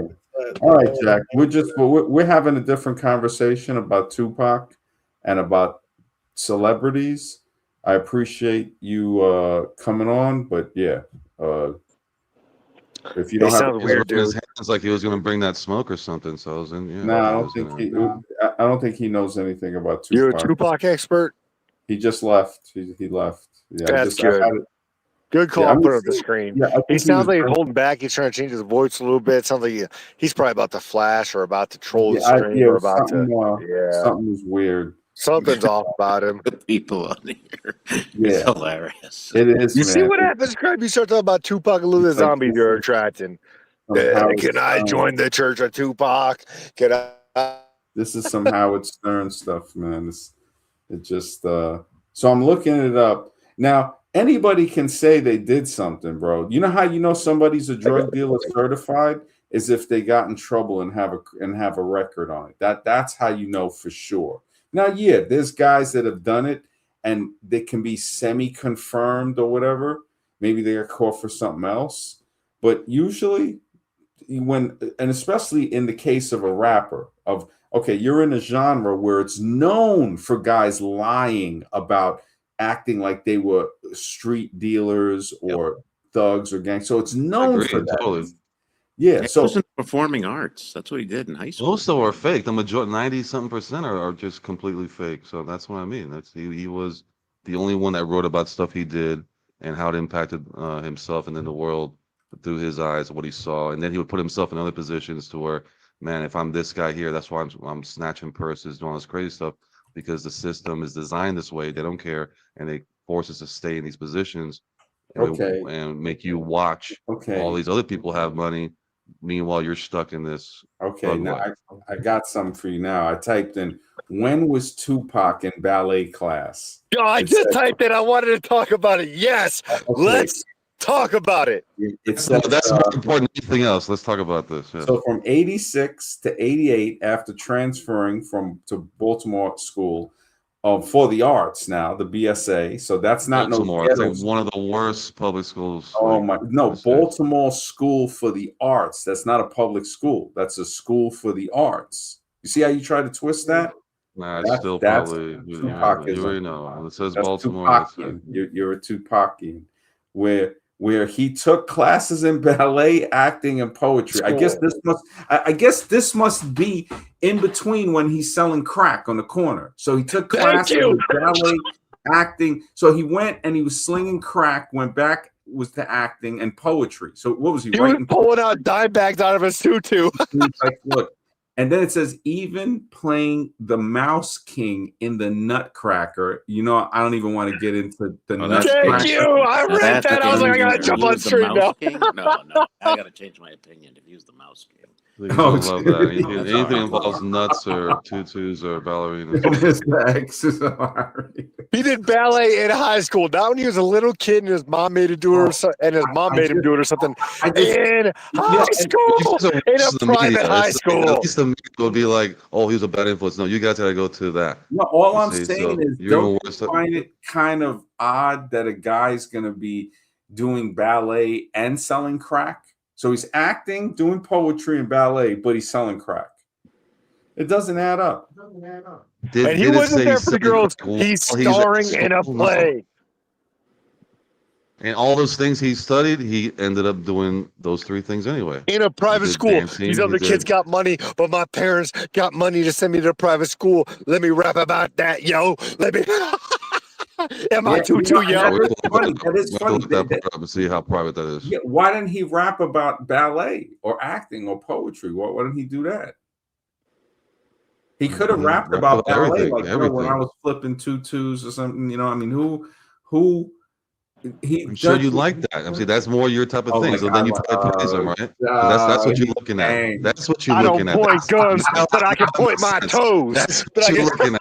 You don't care about nothing else. That's the most important thing. Oh my! All I'm saying is it doesn't add up. So somebody's telling me, "Yo, man, I like in his lyrics, he says that, all right, Tupac crack dealing lyrics." Google's just so amazing. I can spin on my toes just like they spin my head in the toilet when they give me swirlies with my gangster, high pitched, feminine voice in that interview that you played, MD. Oh, he has anything but the a high real pitched pot voice. coming out.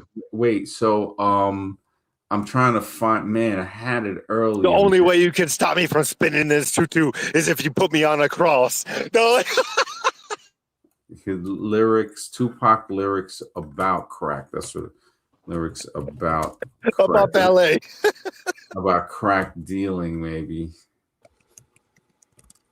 It just popped up. Jake was ready to flip last time. Now he's back into the tutu zombie stuff. No, it was not. I gave you credit for you and Tupac credit for certain things, but I said in the end, the elites you at control least saw everything. a bigger scale than what MD saw it as. At least you saw, okay, this is beyond rap. This is beyond just some idiots fighting. Yeah, over but he some didn't do anything. I still agree with MD that he didn't actually do anything. He might have tried to do something, but as soon as he started getting a little bit of momentum, a little bit of influence, the puppet said, "I'm done with this puppet. It's time to rip this puppet's head off and put him in the trash can." That's the elites control everything. You don't do that unless you do something, right, Jake? No, unless he was about to do something, but he didn't do nothing. Just like they won't allow anything to happen. Well, that means they were scared enough to think, "Oh man, this guy's powerful. He's about to do something." Yeah, he might have been about to do something, but he didn't do anything. So releasing an album like that in the time period that it did, just even now, releasing an album like that now, even now, would be considered. Bro, when I think of Jesus on the cross, I'm thinking, man, all the suffering he went through, and he was still a good person. He refused. When I think of Tupac, it's more like a feminine, like dramatic type of drama and arts or whatever that class is called. Where it's just like he's got like his hands, he's got like his wrists flipped, with that voice, and then he's like down, like extra dramatic. His face is down, like the lights cut out, and he just like, and he just that's how Tupac was. And meanwhile, while doing that, he's selling crack. Come on now, let's be realistic. It's true. And I looked up in a convoluted, almost like, somewhat deranged way like that, then does that make any sense to you? So you're piling stuff on like MDK. He wants to go back to the ballerina stuff. Doesn't want to talk about the real stuff, right? Doesn't want to go over the real lyrics. Doesn't want to go after facts. He wants to go after pre-facts that when he's growing up, doing, he studied this, and this. All because he did that, that must mean, he was in high school. He wasn't a little kid in ballet class. He was in high school. He's a young man at that point in ballet class. And then we seen interviews with that very high-pitched feminine voice. No way. I try to switch this guy was not living that thug life. Have you always had a deep voice? Even though you don't have one right now, but have you always, like when you're 12? Yeah, like when I was in middle school, when I started going through puberty, whatever, I had a little bit of a mustache starting to grow in. I had to start shaving. I already had like kind of a deep voice. Yeah, man. When I was 18, I did not have a high pitched voice like that. You just have to accept it. Some people have different. Some people have different, growth spurts, whatever. But the point is, he had a very deep voice, a very good voice, and a very clear voice, and a very articulated and smart, intelligent. He put all those things and given you actual, real poetry, unlike what these other rappers do. He might have took voice classes to sound like a man, but he sure didn't dance like one. He should. Well, you didn't need a dance at that, and that was just to get a job. I mean, that was like, To get a job, he went to a private high school wearing a tutu in ballet class, playing in the Nutcracker. Yeah. Oh, come on, man. That ain't no thug life. Yeah, it's kind of Nutcracker, man. It's kind of sus. When you say it like that, again, not knowing what you're talking about, I can say whatever about whatever you think. Okay, what about this? Why did it says here, like when I was looking stuff up, why did Janet Jackson refuse to kiss Tupac in that movie they made, right? And it says that she refused to kiss him because she wanted him to get tested for HIV first, citing his reputation and the ongoing AIDS crisis in the early 90s, which deeply offended him. Wow. She probably knew he was butt pirate. She probably And we know who was blamed for that thing going around and which community that thing was spreading around in, and it was not the straight community. Yeah, so it's like, and there's nothing against anybody that chooses. Did he that have it? No, that's the whole point. She's just being, Oh, so she's bad now. Everybody's bad except for Tupac. Wow, that's dude, the Jackson family. You kidding? That's when they were like at their peak. I mean, of course they're gonna try to pull something. They're gonna be looking at always a gangster rapper, whatever, and all this. I mean, I'm glad Mr. X is witnessing this. So it's like, I mean, we talked about it a little. Prejudgment, which is what you fight against. Oh man, they prejudge, because they're black. No, when this guy, when it happens to him, now it's a good thing. Right? I'm not prejudiced against Tupac. Selective. That's hypocritical. I don't know what the difference is between Tupac and the Backstreet Boys. To me, they're in the same category. Well, Tupac's back. All right. I mean, Mr. X is like sitting back, like looking at it like a psychologist or a psychiatrist. Yeah, you're good. What is your assessment of like you see what's up? Well, what these guys talk about, I never was into that, so I don't know. I mean, I don't have Mr. X to have an opinion about this. He is bringing you facts. He's not just saying it off the top of his head. He's quoting his history. Mr. X, were you into Tupac when he came out? And you're just in denial. You don't want to hear it. Were you into Tupac when he came out? I was never. I like the song California. I like that song, but I was never really into it. There you go. See, at least there's one song he can relate to. Probably a few more. He doesn't change. That's such a good song. Yeah, so he knows at least that. Nobody can deny that. California's a good song. Movement, right? That song. That doesn't mean I'm going to say he's a messiah and he says this great wisdom. No, yeah. That song saved. No, I'm saying that he followed the same path of what they call the messiah. Oh, that was almost this is where we go to delusion land. Total zombie out of control. No, it's like saying if you know that they're going to come after you, if you know you have influence and you're mainstream, and no one's doing it, and they're telling you, look, you keep talking, we're gonna put you on that cross. If you think that's worse, Crab, you're way off base. I'm sorry. You think that's so he wasn't taken out? Am I mistaken on that? That's not how we're gonna have to give you the antidote, man, and it's called thinking. And I mean, Scribe, man, we love you, bro. We have so much love for you, man. We're seeing an experiment. This is what we're doing because if you guys can't even see that. Look, Jake, the most unlikely person to bring this to light to you. This is an intervention, Scribe. We're here for you. 10 years before it was ever discussed on the internet. We care about you, Scribe. This is an intervention for you. We want to help. And the fact that happened to you, it's so hard for you to believe that. No, but yet you want to fight for the rights of people. Who are unfortunate. Which one is it? Which one is it? I want to know.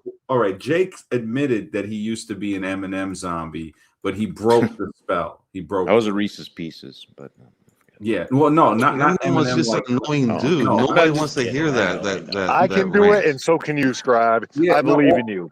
Yeah, all I'm saying is, like Eminem, like the rapper, like. Jake, I know. I was just joking. Yeah, at least for Jake to say, look, to throw it in there. Yeah, he's not over here saying Eminem. Don't you find it funny that nobody is saying they're a rapper they like would be on the cross, like you're saying with Tupac, but Tupac is the only one that did that in that time, because I think there was a guy recently, Black Youngster or something like that. I mean, it's just when I look at some of the names of these guys today, it just I can't even believe it. But Tupac. This is what I'm trying to tell you. You grew up in a very religious household. So the Jesus thing was there. Then you get into Tupac and you see that what I was against all that, right? No, it doesn't matter that you were against all that. I'm saying that, all right, you were against it, but they know these guys doing these album covers, making these characters like Eminem and Tupac and Snoop Dogg. And now that impresses on you, because the fact that you say that he would go up on the cross like somebody who is basically deified. I mean, you're looking at Christians would look at that as blasphemous to say that. I'm not saying it is, but I'm saying you're telling me that some rapper from Manhattan that took ballet classes said he sold crack. So it must have been in between taking ballet classes. It had to be because that's his teenage years. At a Why do you private have to keep bringing school. up the ballet stuff? I mean, what does that have No, to do what with I'm what saying we're is, does talking that about? make sense that a guy is going to be going to a school of art selling crack? I just doesn't make sense. A private school during his high school years selling crack. That how wrong does that sound? So he must have been Supposedly in living a thug life and rapping about other people having money. Meanwhile, no, he's in a private school. no, but How this is the thing. fake and hypocritical does that sound? No, but look at it like this too. Then he goes from selling crack in a tutu to going to being a dancer with Digital Underground. So now he still is doing the oh shoot, Master Yoda, what's up, man? Happy New Year's, brother. If you want to hop on, we got the link pinned to the top of the chat, Come man. on, Master Yoda. Always a pleasure, man. But yeah, Tupac, we're trying to He did what Diddy wanted. Then they broke up, and Diddy got a little mad at him, and then all of a sudden, now he can live that thug life when he's deleted.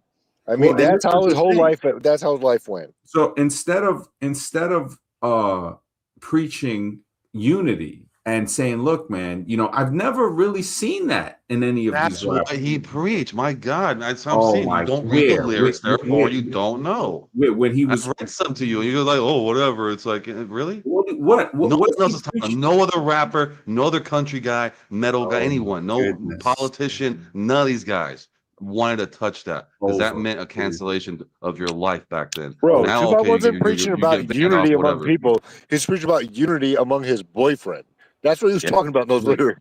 I mean, No, he's talking about world peace and stuff. He ain't talking about the streets, you know, just where he's locally from. He's talking about the entire world.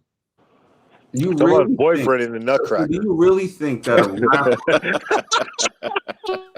what he say? Good What one, he say? Jake. Tupac, when Again. he's talking about unity, he's talking about his boyfriend in the Nutcracker.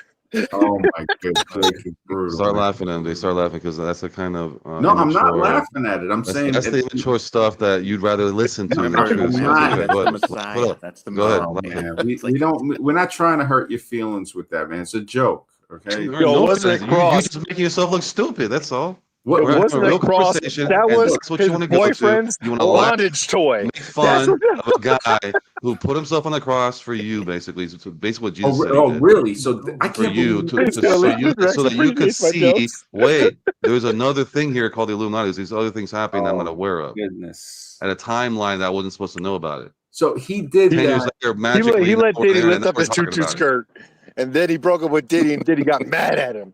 You know, bad boy. No, I don't understand. Like, and this is a good thing for people to see how this thing gets into people's minds. And you're literally saying that Tupac, or so, and I'm just to clarify, you're saying that Tupac climbed up on the cross and sacrificed himself for everyone.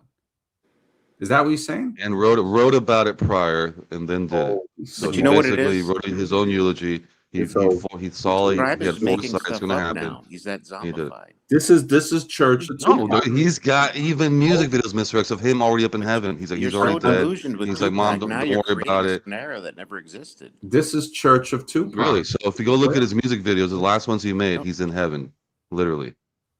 But So that means, oh my goodness, man. So that Right, means so he's rapping post. He's already dead. So he made a This video. happened. So this couldn't be orchestrated, right? This couldn't be orchestrated. Like, Right, again. say the people So no one has a mind of their own. No one can write their what own I'm thing. He saying had a is vision. the people. All right, let's look at this scenario. The producers and the publishers and the guys who control Tupac, the guys taking the picture of him in the bathtub with all the jewelry, these guys, right? So they're telling him, look, yeah, man, you're a revolutionary, man. You know what? You should sing this song about revolution. You know, yeah, we behind you 100%. The Illuminati, all right. of that Other people stuff. are writing the songs too. Exactly. Now, so they say, yeah, you looked at it as a revolutionary. No, Now they weren't. he's thinking, They were not. no, but he's thinking, sole okay, writer. well, this is I'm And who was oversighting? Suge Knight. You think Suge Knight is going to be sitting there, make sure this guy doesn't, you know? No, what I'm saying is they're telling him, listen, you're the new Messiah, the rap Messiah, all of this stuff. And he doesn't know maybe he suspects, okay, they're going to off him, whatever, and they off him. So it's a plan that was executed. We're going to use this guy to get people to denigrate the ghettos and stuff, to fight with each other. Because look at, all right, everybody talks about that infamous track, Hit 'Em Up, was an aggressive personal attack on rivals like Notorious B.I.G. and why, if you're supposed to be some revolutionary, you're not going to be fighting with other people. You're going to be always looking to make allegiances. But what he did was he did not walk the path of Jesus. It's not what he would have done. He would have actually tried to make peace. He would have tried to not cast the first stone. He would have tried, let he without sin cast the first stone. Like, Jesus did things that I didn't agree with, that I didn't like, but a really good person would do those things. But making a song about hit him up and live that thug life and come on, man, that's not walking the path of Jesus. Let's be serious. Yeah, and I can't. Why did he write that song, Chick? Let's see if Chick knows. Why did he write Hit 'Em Up? Oh my! Because we just said it. Oh, don't he was he's battling with the rivals. Get up. No, why did he do it specifically? It says here, battling with the rival. A person. That's again. You're trying to help him out. Don't help him. Oh, Jake, why did he write that song? I did not research why he wrote that song specifically, but if he's writing songs, so you cannot speak of him. He wrote that song because he thought that Biggie, his best friend, Biggie Smalls, right? He was blown up. He thought that he went with P. Diddy, right, at the time, Bad Boy Records or whatever, and they plotted to take him out. He never told them anything about it. So that's why he did that song, to go against him and the P. Diddy thing, and that's when he exposed that whole thing. So it was that rage of he exposed that. He helped. Not only was his best friend, he helped him get up there, and then he's gonna backstab him with this guy, and then get him shot 5 times. So you tell me. It's just, I don't know, man. I told you. Let's look at the lyrics of that song, because that is not what the lyrics say. The lyrics to look at it's out. He's dissing Biggie. It says here, cynicism and distrust are in his lyrics, often expressed deep cynicism about society, authority, and betrayal born from his experiences. But we know that what they say his experiences are, and we see a track record of rappers lying about this. I mean, there's only a few of them that can really be verified as, okay, they used to live a gangster type lifestyle. But if you're really a gangster type lifestyle, you're never going to say it. It doesn't make sense. He doesn't want to live that lifestyle. That's the whole point. He wants to get away from that. How about he doesn't want to be a thug? He never lived that lifestyle? I'm saying he was forced to. That's why he created the No. So you're telling me he was forced to by what? By where he was put when he was born, whatever. This is, what he had to grow up with. You're just making shit up now. Yeah, exactly. Holy shit. So the projects and all that don't exist now. Oh my. If you're put in that situation, then he's identifying what the fuck it is. I'm sorry, what it is. So he identified living a rough life from the private arts high school. I can't. Come on, man. I can't believe Jake he's just baiting me now. No, it's not even baiting. We looking at you like this is an experiment. I can't believe it got somebody, one of us that's so intelligent. It shows us that the zombie virus has no parameters that it respects. It doesn't care how smart you are, whatever, it can still get you. And you have been Tupacicized somehow. I mean, I can't believe that you think this guy saved us. I'm trying to think how. I mean, this rapper saved us. I don't see it. I mean, just letting you know, man. It just but it's, like you said, MD, it's the power. It's the spells they put. I mean, they know what they're doing at the top. Can you imagine a Tupac like Marvel movie? He's spinning around like Superman. The bus is falling. He spins the web, catches the bus. He's holding on to the bridge. He pulls it up, saves everybody's life. Tupac will be like spinning around in a ballet tutu, on his toes, spinning around in the Nutcracker. Whatever kind of music's in the Nutcracker is playing in the background. And then he just, Nutcracker. Isn't that Say's right? his boyfriend. He sweeps up a dude and spins him around No, and kisses him. There's no girl. There's no female kissing I'll scene. guarantee you he It's a wasn't male straight. on male kissing scene. I got Hood Trophy. Gross. Yeah, we don't have another channel. This is the only channel we got, Hood Trophy. This is it. American Zombie. Might change the name soon, but maybe back to Wisdom Radio. But yeah, I mean, I guess I don't know, maybe his connection. I mean, there's not much, and that's why I was saying, like, Mr. X knows. It's like we can't get deep on. The only way that this could possibly get a little deep is to use the reality, the experiment of saying, look at how impressive, like how it can leave an impression on Yeah. people's minds. I mean, because Yeah. Scribe is a smart guy. He sees a lot of stuff that a lot of people don't see. But for some reason, somehow, this Tupac thing imprinted, and it imprinted deeply. I mean, to the point where it's almost, well, it is irrational to think that this guy did what Christians are saying that their deity did. And then to see, like, well, wait a second. If he just had actions like how people are saying Jesus did, like, you know, turn the other cheek and all this stuff, feeding the poor, you know, just doing that for his life, like no violent type thing, right? Only good. Mm-hmm. Then I could see somebody saying, well, that's kind of similar to what they've read about in the Christian doctrines, right? But when you see that they put an album cover and they put him on the cross, and so it's all orchestrated, you would see why somebody could fall into thinking, oh, look, especially if they repeat the words, oh, he went up on the cross. It's like, well, that's on the album cover. Yeah. You know, it's like, what do you mean? That's on the album cover. So can't you see that they're brainwashing you to believe that? And he's like, nah, man, he set us free from the Illuminati. And I'm like, what? He wasn't nailed to the cross. I mean, anything even referring it, Super Sidewinder, good to see you, brother. It just anything, like, it shows you, like, okay, associating Tupac with a cross, a religious cross, a Christianity type cross, right? And it being on the album cover, right? The fact that it's on the album cover, the fact that he was saying, oh, well, he wrote about this. Don't you see that that's somehow between that album cover, visual imprintation, the lyrics, because who knows, he might have been chanting these lyrics and bringing the spell into fruition or whatever, or, you know, imprinting it more onto his mind.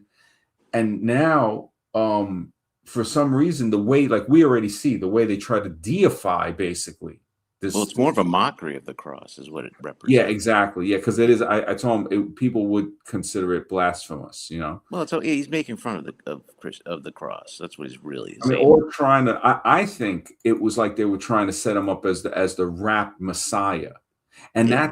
and now when we look at the effect, okay, let's look at the effect. Did it have that? Boom, it did. Yeah. I mean, the fact Wavy wasn't even born when he passed, and he's a Tupacian too. I think even Pandemic got. Speaking about that, you brought it up earlier. You know who the basketball messiah was, right? Who? Michael Jordan, and his nickname was Black Jesus. Michael Jordan, really? Or no? That was one of his nicknames that the other basketball players referred to him as, was Black Jesus. Really? Yes, sir. Wow. And then Tupac puts himself on the cross. And Scribe thinks this is not planned. It's not orchestrated. Yeah. And I'm trying to say, okay, so what did he draw the album cover? So there was nobody else involved. You know, I think it was probably, if we're looking at it as a detective or something, saying, well, of course, they probably put that idea to him or did it in a way to where he thinks he created the idea. You know, I think he just followed orders. I don't think he did anything really. Yeah. Other people were behind it. Yeah, exactly. But I mean, this experiment gives us a good insight into just how powerful this type of programming can be. Azraroon, what's up, man? How's everything? I don't know. Hello, MD. Hello, everyone. Everything's fine, MD. All right, that's cool.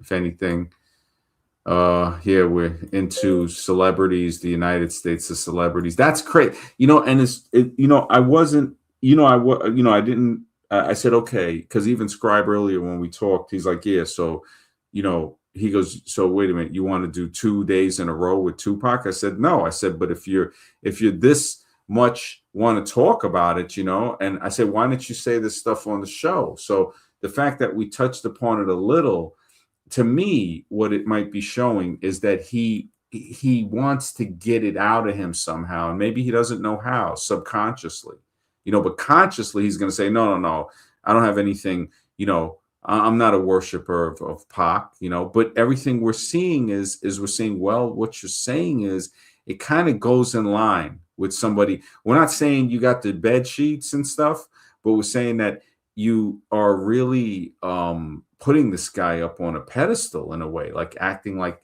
basically you're deifying him, which is what we see that their plan was. So we're saying, okay, their plan is to do this. You're exhibiting that, and now we don't know to even how to bring that to you because you don't even want to look at the information. And MD, yeah. Mm-hmm. Tupac said something about the Illuminati, right? I've done a lot of digging on the Illuminati. You should read The Bloodlines of the Illuminati by Fritz Springmeier. A lot of it is misguided misinformation. Most of the things that they say about the Illuminati is all made up, MD, because everything they gave about the Rothschilds, the Collins, the Rockefellers, the Merovingian bloodline, the Bundys, the Astors, then the Kennedy bloodline, and the DuPonts. Do you think Tupac is responsible for waking people up about the Illuminati with his rap song? But the Illuminati, I read Fritz Springmeier's Bloodlines of the Illuminati, and I made a comparison. I made a comparison of it by taking into consideration real events. What they've given about the Illuminati is fictitious. Everyone fell for the trap at one point. I don't know how, but Fritz Springmeier lied to a lot of people about the Illuminati, so and Osama bin Laden. Tupac brought light to people about it. Tupac, what, MD? Did you say Tupac brought light to people about the Illuminati? I think, like everyone else, he must have gotten confused actually, because when I read about the Illuminati, I did research about what David Icke also said and what the other conspiracy theorists like Michael Sarian, Jordan Maxwell, then Eric John Phelps, then this Fritz Springmeier, all of them have said, and Zaccharia Sitchin also. Their conspiracy theories were very incoherent. So I think everyone has gotten caught up in the whole thing, and they've been confused a lot by these conspiracy theorists. Many of the things that they've said actually is very distant from what happened in reality. Okay, real quick, because you're going through a lot of stuff. I know all those guys you're talking about. Where did the term Illuminati come from originally?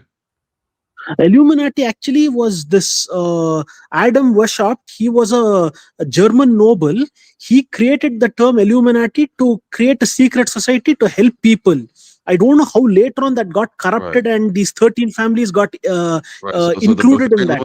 Correct. So Adam Weishaupt, Bavarian Illuminati, 1776. We're talking formed exactly, what was it, a month before the United States of America was formed. And then George Washington was supposed to be Freemason first. It says Freemason and first president. So when you see the order of these things, they're saying that this was the arm of the Illuminati that is responsible for the creation of the United States of America and incorporated itself, which is a corporation. So that's what that whole meaning. But the Illuminati as a whole, now you're going back to the royal families, all these other things. Yeah, that's there, of course. The thing about the 13, go ahead, for us, the United States was from that Bavarian Illuminati. Good. The thing is, but what they said about the 13 families, that is false, because at one point anti-Semitism was very strong still in Europe. the Rothschilds, they were Jewish people, right? They have a very high place in the Illuminati family. So when I went and checked as to how the Jews were treated in the 18th century and 19th century, it was not so good. So the Britishers during the war with Napoleon, they reluctantly gave Rothschilds the power to transfer their gold from secretly from place to place, because Wellington, he knew that paper currency was useless during a war, and gold was the only thing that could help what do you say, pay the troops. This Rothschild, Nathan Rothschild, he was in charge of all the five brothers, and he was a leader of the institutions. He thought that the price of gold will go on rising for a long time, this war will take very long. But it was very short. During the Battle of Waterloo, Wellington's troops stormed Napoleon and defeated him. So all his investment in the gold contracts went for a waste. So then he took a gamble that he'll invest heavily into the bonds of the national bonds of Britain, and increase his fortune. He did that actually, and everyone saw him, and he sold it off at the right moment. So he was actually going to get ruined because of this war. Now, Fritz Springmeier in his Bloodlines of the Illuminati said that Nathan Rothschild orchestrated and played both sides of the war, and he what do you say, he profited from that. But he did not actually. When you play both sides, what happens is that you tend to lose more than gain more actually. That stuff just works well in the movies, that's it. Yeah, I mean, we've heard a lot of those deeper explanations of what it is, and that leads all the way up to the, what they want to call the reptilian thing, all that kind of stuff. So, and then you have the etherical, demonic side, and all these other things that they conjure up and portals and whatever, and they bring these beings out, and yeah, all that crazy stuff. So, hydrogen collider, whatever, all that. So there's that, which is stranger than any fiction you can come up with, right, Azrain? So this stuff is like beyond any truth is stranger than fiction situation. Yeah. That is true, So when Scribe. stuff is like that, there's nothing that's real. So now you know for a fact you're in a simulation, because all that stuff contradicts reality. If you have a contradiction in Uh, what's called reality, now you know you're in a simulation.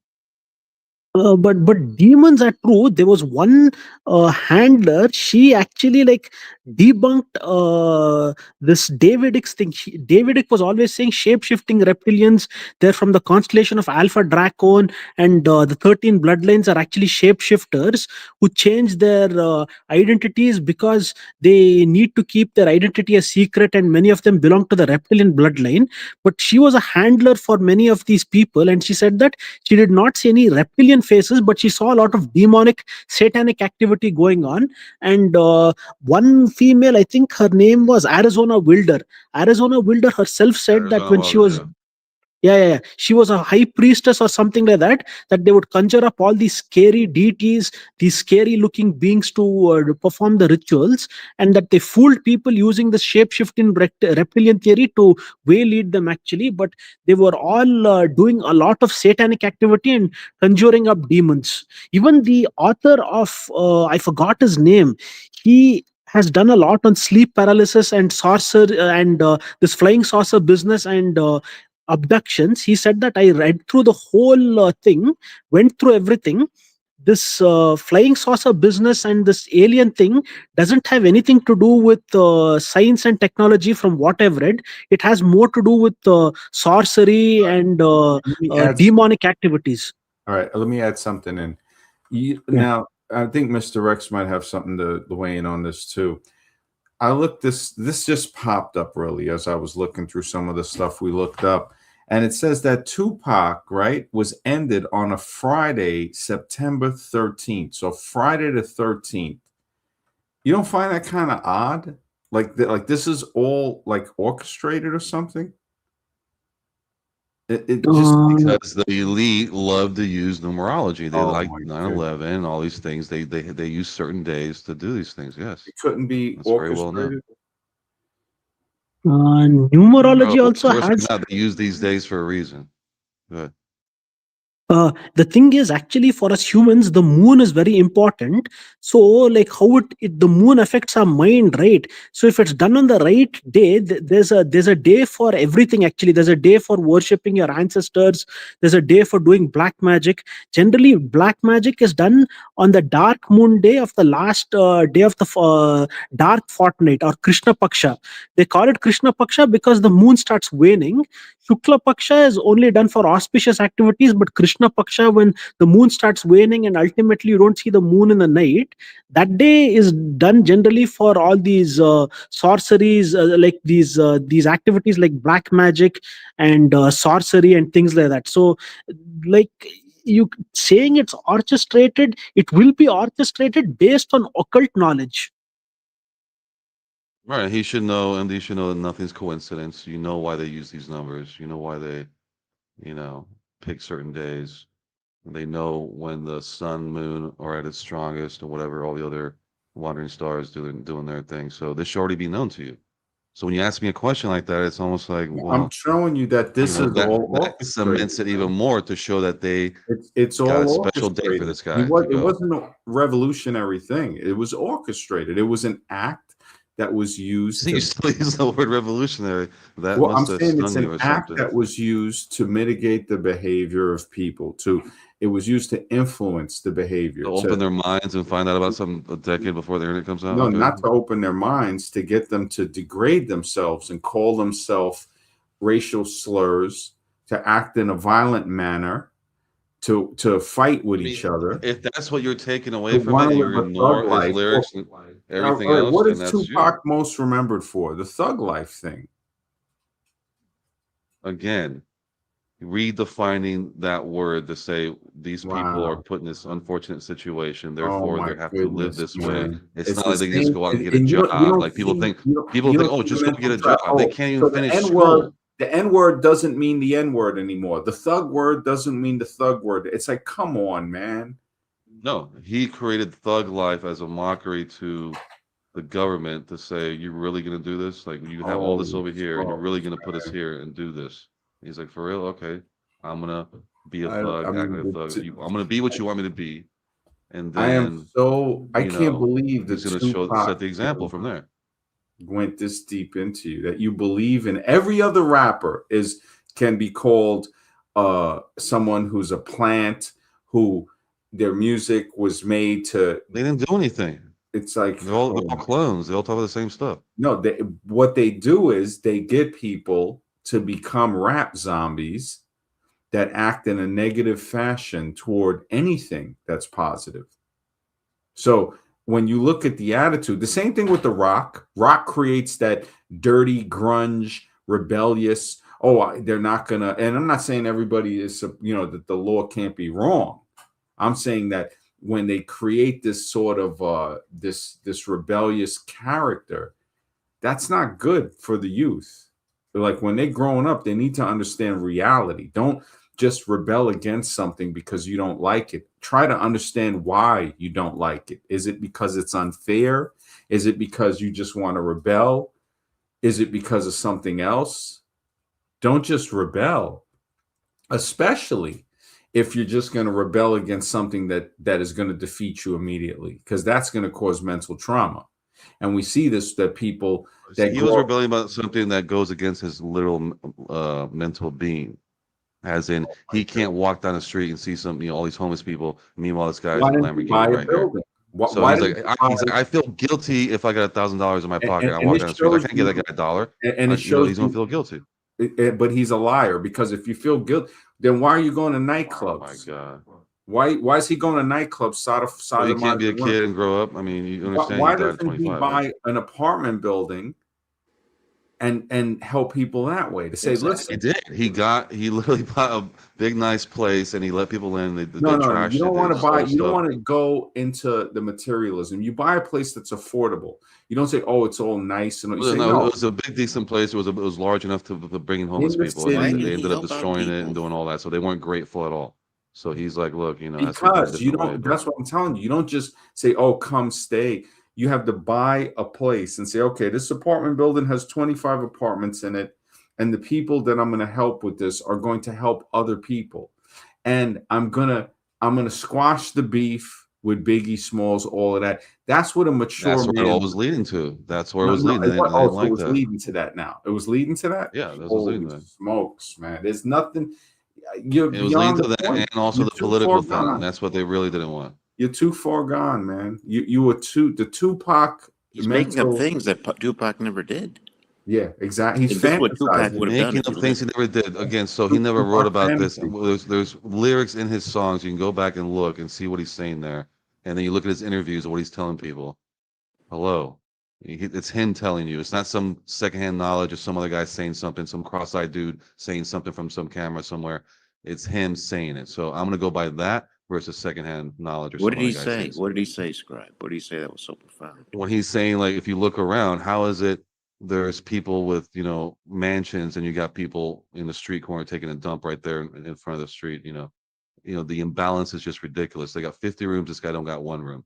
So the government thinks that's cool, that's okay for that imbalance to The happen. government, Well, when he do then, something about it, he never did anything about it.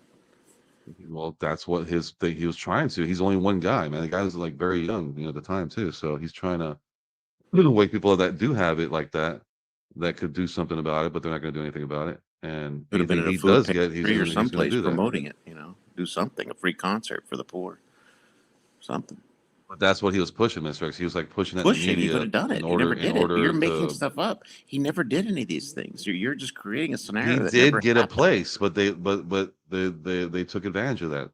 So it can't be done where you just give stuff to people. It has to be done a certain way to where they feel like they're equal somewhat, and they're going to get something for it. They're not just stuck in a gutter. They're not just stuck there, to sell But crack or you do see, whatever they got to Scribe, you're do. creating scenarios that never happened. That's just what the So zombie these things don't done exist, to right? you. Now you're putting Tupac into some life that he never led. He never did any of these things. He might have said I'm sorry, something. Mr. X. How would you know if you've never studied his music or even was in It that, doesn't matter if he's music. It's what he movement? did. It's what he did. How he lived his life. That's all that matters. You can't create scenarios that never happened. No, but I'm saying, do you have knowledge of, you read his lyrics, like a good amount of his stuff, and But seen what he whatever did his up lyrics to the said point are he died? irrelevant. It's how he lived his life, his own life. That's all that matters. Well, the lyrics are a And reflection who of knows what he if was living. you That's think the he wrote all difference. those lyrics or somebody else wrote them probably for him? No, he wrote those lyrics. He literally wrote those That's what lyrics, you and he was think, but nonstop most likely doing that. somebody else Well, wrote I mean, you see, when someone says that, what am I supposed to say? I mean, I'm telling you, he did. If you go back and look at the lyrics, these aren't lyrics based off some Britney Spears guy that writes for all these people, all these pop songs. No, this was his own writings. And if you go back and look at it, it's Didn't Dr. literally Dre write like he's telling his California? story. That was his song, Dr. Dre's song. Dr. Dre's the producer, so he does the beats, he does the sound. Tupac does the lyrics. So you put those two together, you get the best combination ever. That's why that song is timeless. So you put those two guys together, you're gonna get a song that is but a bump, and it's gonna have the best lyrics. I mean, he did other songs with Dre also. So I'm saying what he wrote about and what he talked about in the interviews is still stands today from what stuff he's talking about and happened over the years. Like when he talks about the youth, how the truth looks strange, all these weird things happening. We're gonna look at that, like what's going on, and it's all happening right as we're talking. And he's saying, instead of finding world peace, fix the war on the streets first before you're gonna even think about trying to fix world peace. Like very common sense things that people just don't They have promoters that sit tell there and ponder over. Like, that- wait a second, does that make sense? Very simple. No, but they have no, they're people not gonna behind the listen. scenes that say, "This is the image we want you to portray. This is what we want you to do." So these guys are just. Well, of course, his anger is going to come out too with that too. So, I mean, he's young, he's like going through it, and he's going to be angry at the same time because the betrayal is going to run so deep that he realizes, damn, so we all born in this slavery thing. So this is not just us here living this thug life or whatever. So in the end, he realized, oh, it's everybody, and these are the guys over here who are responsible for this, and I want to put a K on that. I don't want to make them seem like they're all powerful and all this stuff. So it gave us somewhat of a chance, to actually be like, okay, he's uncovering something we haven't heard about, and then only a decade later, once we have the internet, now we're learning about this. Listen to all these people like Jordan Maxwell, who was way before. He was in the late 50s. He started talking about this. Yeah, That's there Jordan were other Maxwell, but people you who didn't hear talked about him until after way the before. internet. Yeah, there was Joy books Maxwell's written been around about for. the Illuminati. I mean, Asroon talked about it. Fritz Meyer, he wrote a book about that. Well, he's way Plenty of before books Fritz Meyer. about Fritz Meyer was like in the 80s. Yeah, But there were books yeah, written there's a about lot of other the guys too. Illuminati and secret societies and all kinds of stuff out there. Yeah, there's a lot of them, but you didn't hear about them until after You weren't reading once the internet books. came Yeah, out. you didn't hear about it. It's different audience. That's what he was No, I'm appealing. saying, how would you hear about him if it wasn't for the internet? So I'm saying Tupac did at a time to where he was mainstream, which never happens in the mainstream, and that's the only reason why we heard about it is because it did happen in the mainstream. So if it wasn't for that, we would have never heard about it. So the internet made it a lot easier Who owns later the to realize, mainstream? oh man, Who this. owns the mainstream media? I think it's independent. It's all controlled. It's all controlled verbiage. Whatever anybody celebrity says something, it's all written out for them. They're not saying anything about their own. No, Yep. I agree. That's on the mainstream pop level or rap as well. But I'm saying this particular case, he wrote these songs. Well, okay. It says here who wrote the lyrics to the song California by Tupac, right? It says the lyrics to Tupac's California Love were written by a collaborative team, including Tupac, Dr. Dre, Roger Troutman, Larry Troutman, Mikael Hooks, Norman Duran, Ronald Hudson, and Woody Cunningham, with James Anderson also credited, plus uncredited contributions from Joe Cocker for the sample. Now, Tupac wrote his own rap verses celebrating his release and West Coast pride. James Yeah, J. but that's a Flex, collab, so you can't say that's really a song. It's a well, collaboration. it's saying James Flex Anderson wrote the first verse. Dr. Dre produced the track and also co-wrote. So Roger Troutman and Larry Troutman provided vocals and wrote the memorable tailbox hook. So this was extremely collaborative. It wasn't just Tupac. No, but California is a one-off song. It's a completely collaborative song, but they still put it under Tupac's thing. But yeah, he only wrote one verse for that song, so I don't consider California even his song at all. I consider that more Dre's song. But I'm saying if you look at all his actual songs of his own, they're completely his own lyrics, and he brought in all his own people. And then he would collab with Dre and all that's when Death Row came in. That's when he got in with Snoop Dogg and Suge and all that. Well, it says See, here. that's who got him out of jail because he was in jail. He couldn't get out. Suge came in and said, "Look, I'm going to pay for your bail. I want you to Well, sign this that's what they contract." said. You see, again, that's the orchestrated story that they're saying, hey, this is part of the movie. So Suge goes to get him out and this and that. And it's like, come on. It's like, first, if we're believing anything the news says, we got to really question ourselves. Because That's so whenever they unbelievable say that something, they we would got do to, that. huh? That's so unbelievable that he would do that. That he didn't realize that Tupac was like, this guy's gold, man. He's rotting in jail. So what I'm saying is that's the story they're telling us, to say they're creating a whole rap story, just like they do with rock stars and pop stars. Why though? What's up, brother? He says, did I ever find the Tupac action figure clip? No, I didn't. I didn't know what was that? The action figure clip? I don't remember the Tupac. We had the bed sheet one, but yeah, I don't remember the action figure. Trying to think what was the Tupac action figure. Yeah, I don't remember it. But they say the CIA, right? Is there a conspiracy? I asked the question. Is there a conspiracy about the CIA creating rap? Yes. There are conspiracy theories that the CIA or other government entities were involved in the creation or promotion of gangster rap. But rap on the whole, I'm saying, so it didn't answer that fully. And it's saying that the theories usually center around the idea that this music genre was a psychological operation designed to promote criminal behavior, thereby fostering social problems and increased incarceration rates within Black communities to fill private prisons. Now, that's just part of the theory of that. But what is Tupac? It says here, designed to promote criminal behavior. What does he promote? Thug life. You know, promote. You see, we have a completely different understanding. why though? Why though? Might be agreeing with you. He says Pac was the first one to talk about see, the you can Illuminati. clearly see that for some Why reason they you can't see believe in it. him. Now, could it be an act? If you want to hop on, why though? We got the link pinned to the top of the chat.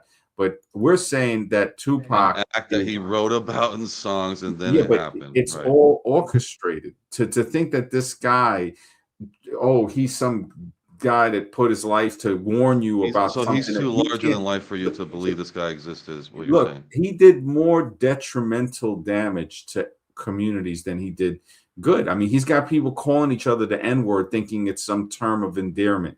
He's got people acting in And a they were doing degrading. that before Red Fox and what's his name, Richard Pryor, and all, I mean, what's his name? Paul Mooney's the one that coined, originally, I think, that made that popular, mainstream wise. I don't know if he actually invented it, but that was back in the '60s or whatever when he coined that term, I guess. And ever since, that's way before Tupac. So I mean, I don't know what you're talking about. They're saying it's a colloquial slur. N-I-G-G, that word is a colloquial slur, right? And it's saying that let me see, the usage, cultural, and you're right, Paul Mooney does have a phrase that he used with a punctuation with that word. And they're saying the growing use of it is often attributed to its ubiquity in modern American hip hop music, which in hip hop you wouldn't see it because that's supposed to be a little more. Right. So you want this guy to be in that environment, very dangerous environment, and not say it, and act white or something, and then not get bullied and beat up and all that? I mean, you serious? Wow. That's so. In other words, he didn't have balls. He wasn't a revolutionary. You were never in that situation where you were kind of forced So in to other use words, that he to say that wasn't you're a white. revolutionary. He wasn't a revolutionary then. If you want to come on, because we're saying that Tupac is a whole character, that they created to get people to follow it, but he might be a Tupacian like you, Saying Scribe. it's so unbelievable that in your eyes it has to be a character because You know it's what just too Tupac's final fantastical words for were? that to happen, right? You know what his final words were to the officer asking who shot him? It was F you. Does that sound like a messiah? What? His final words, Tupac Shakur's final words were F you to a cop. Yeah, because the cop was trying to ask him who shot him and all that, and then Does that sound he like a must have known messiah? something. F you? That sounds Hey, fun. that's going out like an OG. If he knew something, like if the police were involved or something or whatever, I mean, that's what it seemed like. Like he looked at him with hatred, like you know something, or you know why I'm like this, or he knew that they were involved in some way. Because normally he's cool with the cops. If you see him in the videos and Oh stuff. my goodness. But even though he shot two of them, but that's a side of point. That's a different. He's saying, does that situation. sound like a messiah though? Somebody that says that instead of saying I love you or peace or something like that. No, it's always some type of thing like that. Dude, the number one rule is not to rat. And you die in OG, you stay in OG. What are you talking about? Not to You should rat? know this already. I mean, The do we have cop to say this? I mean, is helping him. You think the cop is questioning him, Mr. X? Does it say that he's being questioned when he he's said more that? interested in knowing who did it The because he wants cops to be the asked him first guy who to find shot out. you, and he said F you, and then he was transported to the hospital. He's still alive, but he didn't say anything else after that and just died. By the time he got to the hospital. And the crazy thing was, they're saying he died a few days later, which was on Friday the 13th. Mm-hmm. It's kind of too coincidental, man. It really seems odd. The fact that he got shot on this day, and then it's very movie-like. It's very movie-like, man. They had to remove one of his lungs, and then I guess he lasted a few more days. And A few other things too, and it was definitely. And then on top of that, when you look, that's why I was telling you, that's worse than getting crucified. Going through that, I mean, that's just... Look at Industry Hoax Revealed video, and it tells you a lot about stuff that could have been orchestrated and even lied about during this incident. So I'm just saying that that's an important thing to look at the evidence that other people are presenting. It's like Look at the thing with the towers and stuff. If somebody doesn't even want to look at the video, what can you say to them? Oh, no, the government, the official story. It's like, well, did you look at the video of how it fell? Nah, I didn't look at it. And not only that, they don't want to look at it. You see, this is what you're doing with Tupac. You're ignoring all the lyrics and all the stuff until you look at it. And that's exactly what's going on here.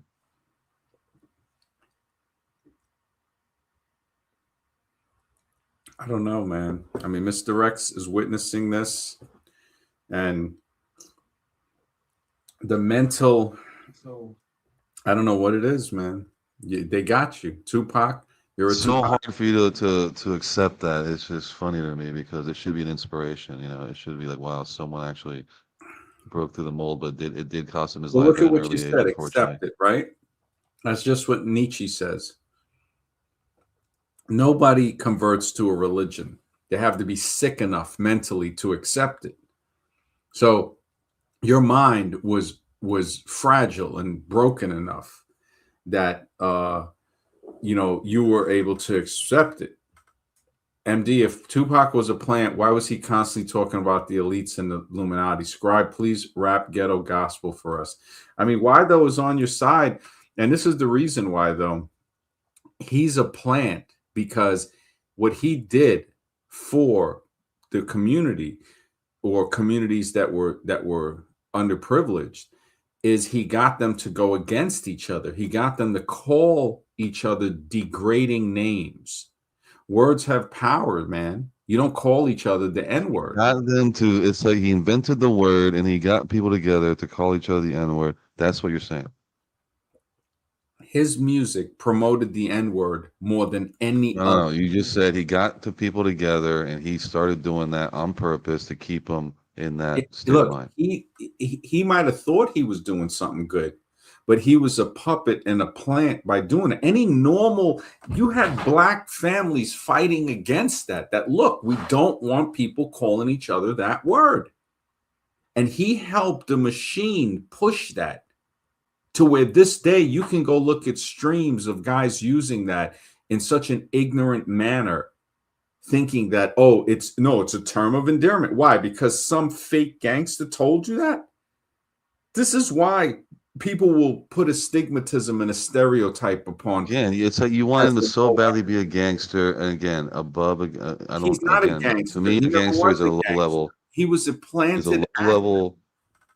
He's a low level person in a career. That's a gangster. Okay, he's a planted actor. This guy's thinking. So he sold crack and all of that during, like we looked it up during the ballet class. You can't look at him as a philosopher and as a poet and as a truth seeker. And someone who gave his life for the truth. He was a plant that was used to keep people at each other's throat. And they try to set him up to be the rap. The government was already doing that, and he was trying to break that up. No, I'm looking at results. You're talking about, he said this, he said this. Fine. Okay. He could have said anything. Let's look at the results it had. Worse ghettos, people degrading themselves more with the N-word to the point that they look at it as it's a novelty. You look at some of these streams and it's like, I can't even watch them when guys is always saying that. And I tried to, you've seen where I tried to hold it back on the other streams, and guys, I had to eject them from the stream because they don't have the self-control. And that's what using the N-word, another bad side effect of is it breaks your self-control. You don't have the self-control to be able to not use it in certain settings because you do what you do. If you're doing it all the time, you're going to be trained to just do it and it's going to slip out. And this is why I was saying, if we have streams where there's no cursing and stuff, you notice how easy we all began to train ourselves not to curse, to say, okay, if it slips out, I apologize. I know you don't have cursing on here, but we start to become mentally stronger. We start to look at the words and think. We actually taste the words before we spit it out. I understand that, but don't blame Tupac for that. You don't understand. It wasn't his invention. It wasn't his invention. If he invented the word, they're like, okay, now you have an argument. He did not. That's part of the vocabulary of growing up. He helped push it. He did not invent it, but he helped push it. That's part of the natural vocabulary. That's like somebody that invented guns, and you're telling me the guy that went around selling the guns or giving them out didn't have any wrongdoing. No, he took the weapons and he gave it to the people to use it on each other. I mean, it also creates such a messed up thing in society. Like I said before, if you see people out in society and they're using that word, it makes people uncomfortable, man. It's not, you And wouldn't go want to blame be. Paul Mooney and Richard Pryor. No, Don't no, blame I'm him. not He came blaming after. Paul Mooney and Richard Pryor did not push thug life. They didn't. Remember what Richard But they Pryor said that said? N-word Oh, all the okay, I'm time, glad all you brought up day. Richard Pryor. I'm glad. Remember what he said? He went to Africa and he saw no N-words. You see, so Yeah, but he that was was like trying to way show later in his people this career. is not we don't need to be talking and saying that word and referring to ourselves as that word. You don't see, if you see a girl referring to herself as the B word or the H word, you see that she's just in the gutter. She's totally self-degrading herself. Why would they even want to look at themselves as that? Imagine that you're sitting eating somewhere and these girls are talking that way to each other. They know it's going to get you to look at them in a lower way. Some of them actually want to be that. I mean, if you look at animal shows and you see snakes that are biting people and animals, you're going to be afraid of them. So when they play these videos and these guys are always acting tough, like, oh, they're going to do this, they're going to end you, well, what do you expect when somebody sees somebody like that in society? They've been trained to fear them. And the killer is guys like Tupac and these other guys are trained to play the part of making people afraid. To say, oh my goodness, these people are tough. They've been through so much trauma. I should be afraid. And they're always angry and they're always this. That's what I see it producing. So I'm not saying that, oh, somebody did this or that or speculate. I'm saying, no, the results of this, like Mr. X said, they're ready to flip off at the handle of just a second. They're looking for a fight. And I've seen this happen not just with one ethnicity, but all different ethnicities. Spanish, black, white, mixed, everything in between. It creates and that tension is created by society itself, and they think it's them or someone else when actually it's society promoting that, and they don't understand that that's what that's the agenda. Tupac has Therefore, it such creates confusion a and division. mental. It has such a mental hole. I'm surprised. Why though? I'm glad you and Scribe, feel that way. But this guy is just another plant, bro. That was putting everybody in rap, in rock, in pop. It's all meant as a means of mind control. It's all meant to get you to talk in a way that's self-degrading, that has a He vibration. used the medium, but it doesn't mean that it just happened to be gangster rap. It could have been anything else, any other music.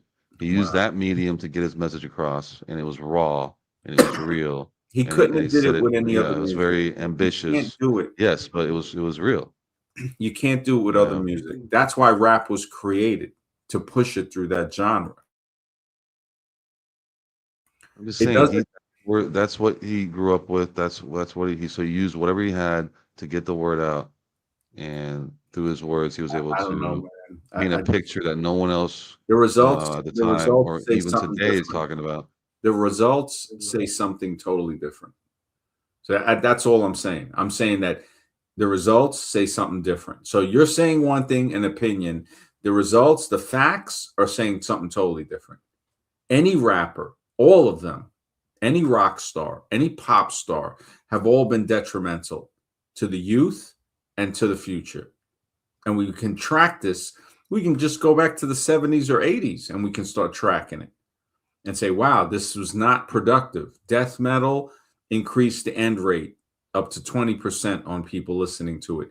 Rap on people, stars in rap got like over a 50% homicide rate. Anybody can look it up. Anybody can look it up. There's no other genre with that.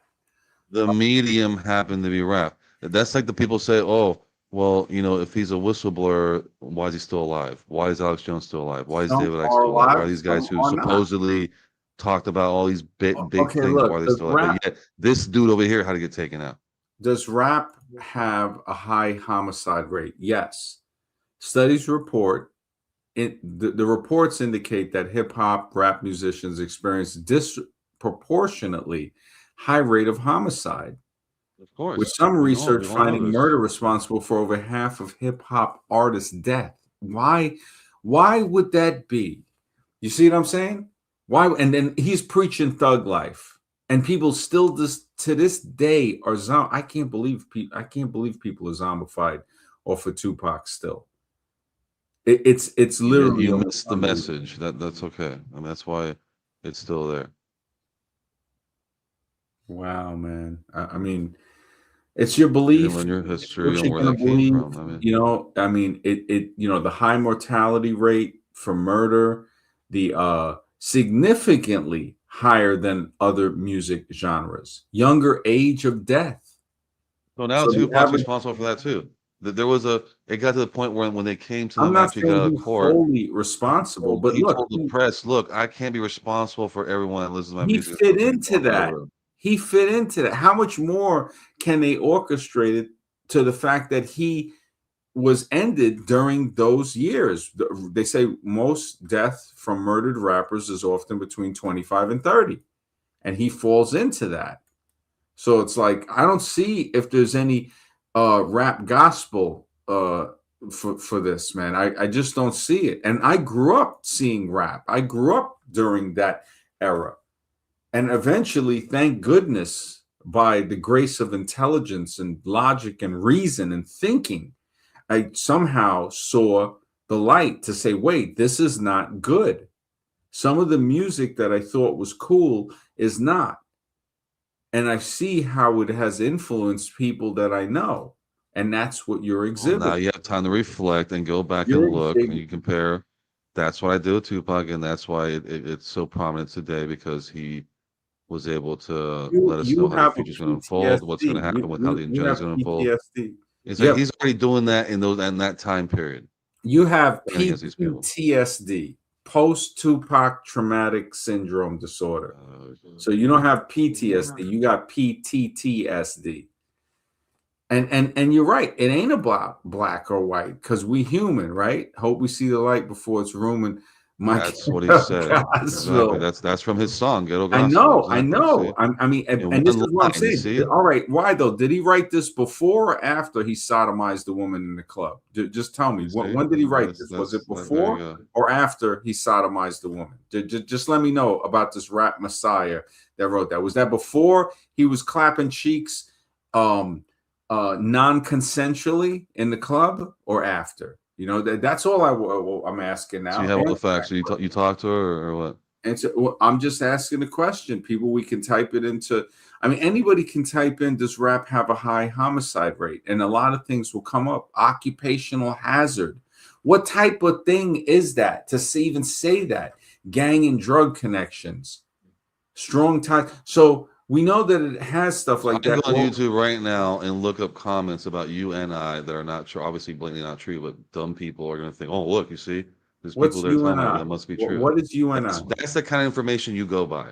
What That's is your you third, and fourth, I? secondhand You information you have to go by. clarify what you and I I is. saw some cross-eyed dude say something, so now okay, Oh, this not must that. be Oh, this so must you be trying real. to get on the guy This from must be real because this dude's saying it. Oh, You know, that guy. See, the fact that you're judging his appearance when he was dropping truth tells me that you're kind of going. dropping truth. I didn't hear no truth. You kind of. I just saw him. Going I just saw him trying to look into the camera. He couldn't really focus. But PTSD, yeah. man. Post Tupac syndrome disorder, man. You just. I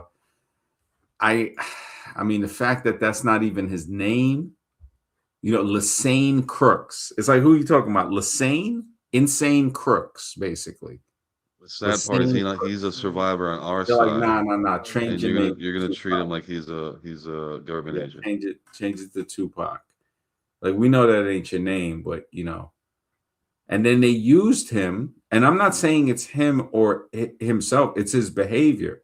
They Be used. honest. Are you jealous of his success and what he was able to accomplish? I mean, No, for the position he was in. I'm actually You have to be, because you're like, oh, concerned. the I'm very Messiah and all this. concerned at the damage that it caused to people that would call me and other people and What themselves. damage? Where's the lawsuits? All right, Where's the victims? Here's the damage. The mental damage of having people call you the N-word, thinking they're doing you a favor. He did calling not himself invent it. the end, dude, man. You just, We're not saying he invented it, but he pushed it, and he was the one that pushed that. Oh no, you know, again, he said it like anyone else said it. saying words are not what they define to be.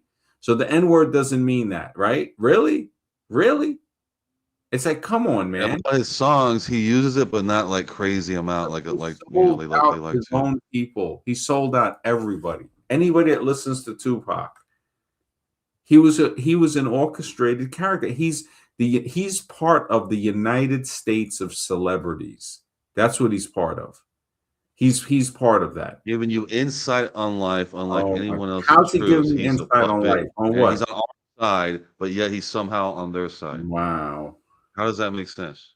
It does make sense when you look at the fact that he was a plant that was made to put a negative mental image in people's minds to get them to follow a lifestyle that was detrimental, that was very aggressive, confrontative, thug life. It's like, why would you want to tell? So in other words, you're telling somebody to live like that. And then you Wow. see the guy when the interview, the same one you try to criticize with the other guy, but the guy in the prison cell, the young kid that's in there for over 100 years for attempted murder on an officer, and he got the whole Tupac thing talking about he's living that thug life and all. It's like you could see that this guy got stupidly, it's sadly infected by the Tupac So virus, by just the because rap you have a virus. misinterpretation of what that means, No, you're no, going no. to It's go not a by the mainstream media misrepresentation. narrative. So you're no When you better than see the somebody mainstream locked up, when you right? speak like that, when you say that. When you see people talking about they about living that thug life, right? When they say that they're about living that thug life, do you think they're referring to anybody beside Tupac? No Do one you said think they're about living that thug life, man. I he don't know said what that rap in the song you interview? listening to. He said I don't that. know what song you listening to, man. No, it's not a song. It's the guy that went to prison, the kid, the teenager in his late teens, early 20s, that went away for attempted murder on a plea. They gave this guy like over 100 years. And now he's talking about, he always been like, oh, he's living that thug life. It's all about that thug life. And now when you hear what he's saying, you start to see like, wow, this guy was highly influenced by Tupac. So And you then you forgot see to that, add a couple of two words, by choice, and not then by choice. 3 words. yeah, So and you're right, he's by living that choice. thug But life, the thing is, not all by right, by choice. choice. So by choice proves even No, more not by that he choice because he created. has no choice. Oh, so now it's not by choice. So first it's by choice, then it's not As by in, there is no choice when you're having to live in that. That's a thug life. You put me in There this is always environment a on choice. purpose. So how do people get out the ghetto then? You tell me. They by choice. I won't That's even how have they the get out. first. I You're saying mean, there's no if choice. you're They in the get out by projects, I choice. mean, that's do or Look die. I at mean, you can't backpedaling, sleep with you got to sleep with one eye open type of thing. I straight mean, I've never had to deal with that, but backpedaling. I can't you just believe asked this. me how did I survive the projects. I mean, I don't know. I can't I mean, believe this, man. that's a whole. You might as well be in the You jungle somewhere. so Fighting for your life. so. I mean, Jailhouse Max, are good to see you, brother. Yeah, man. Yo, man, these Tupac zombies are on me, bro. I don't know what to say. Why those even Tupacian? We got scribes Tupacian. I just You've there's awoken not a much. giant without doing your research. This is what I happened. did my. That's the problem. That I did my research. If I didn't do my No, research, you did not do your research at I'd be all. singing "Keep Your Head Up" with you. That's what happened if I You didn't didn't do even know that was about single moms. You thought, oh, he was trying to tell everybody. my. No, that was a single mom song specifically. That's why Wavy likes him so. Look at you But that was trying the to reason protect. why Look he at you made that song. Brenda got a scraping the baby, side of showing, the floor. hey, there's women actually throwing kids in the trash. Did you know this? No one will be Really? talking about I that, knew that but he way had to bring before that out, right? Tupac. We knew So now that way he's evil before, for bringing that out to way make people before aware. Yo, Tupac. Pete, this is how bad this is. This is how bad it is right now. Women are throwing their kids in the trash, and you're telling me, oh, that's negative. No, that's being real and letting people know, yo, this That's is been messed up, happening way and the before government wants to Tupac. sweep it under the rug. That's been happening way before Tupac. So don't even try to say that He Tupac. made it mainstream. Do you understand? He made it mainstream. No one had the balls to do that. Just like no one had the balls to do Illuminati.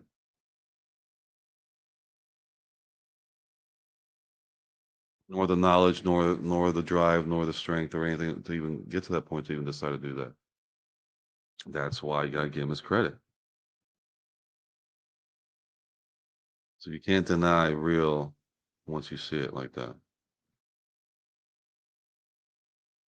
for all these theories of yours of plant or whatever. Give him the doesn't credit quite- for making people degrade themselves. So yeah, he gets the credit for making people degrade themselves. To say, So oh you want no, to talk about the tutu and the degrading and then the N word look, and it's the not even crack about the cells. That's what you tutu. want to focus on.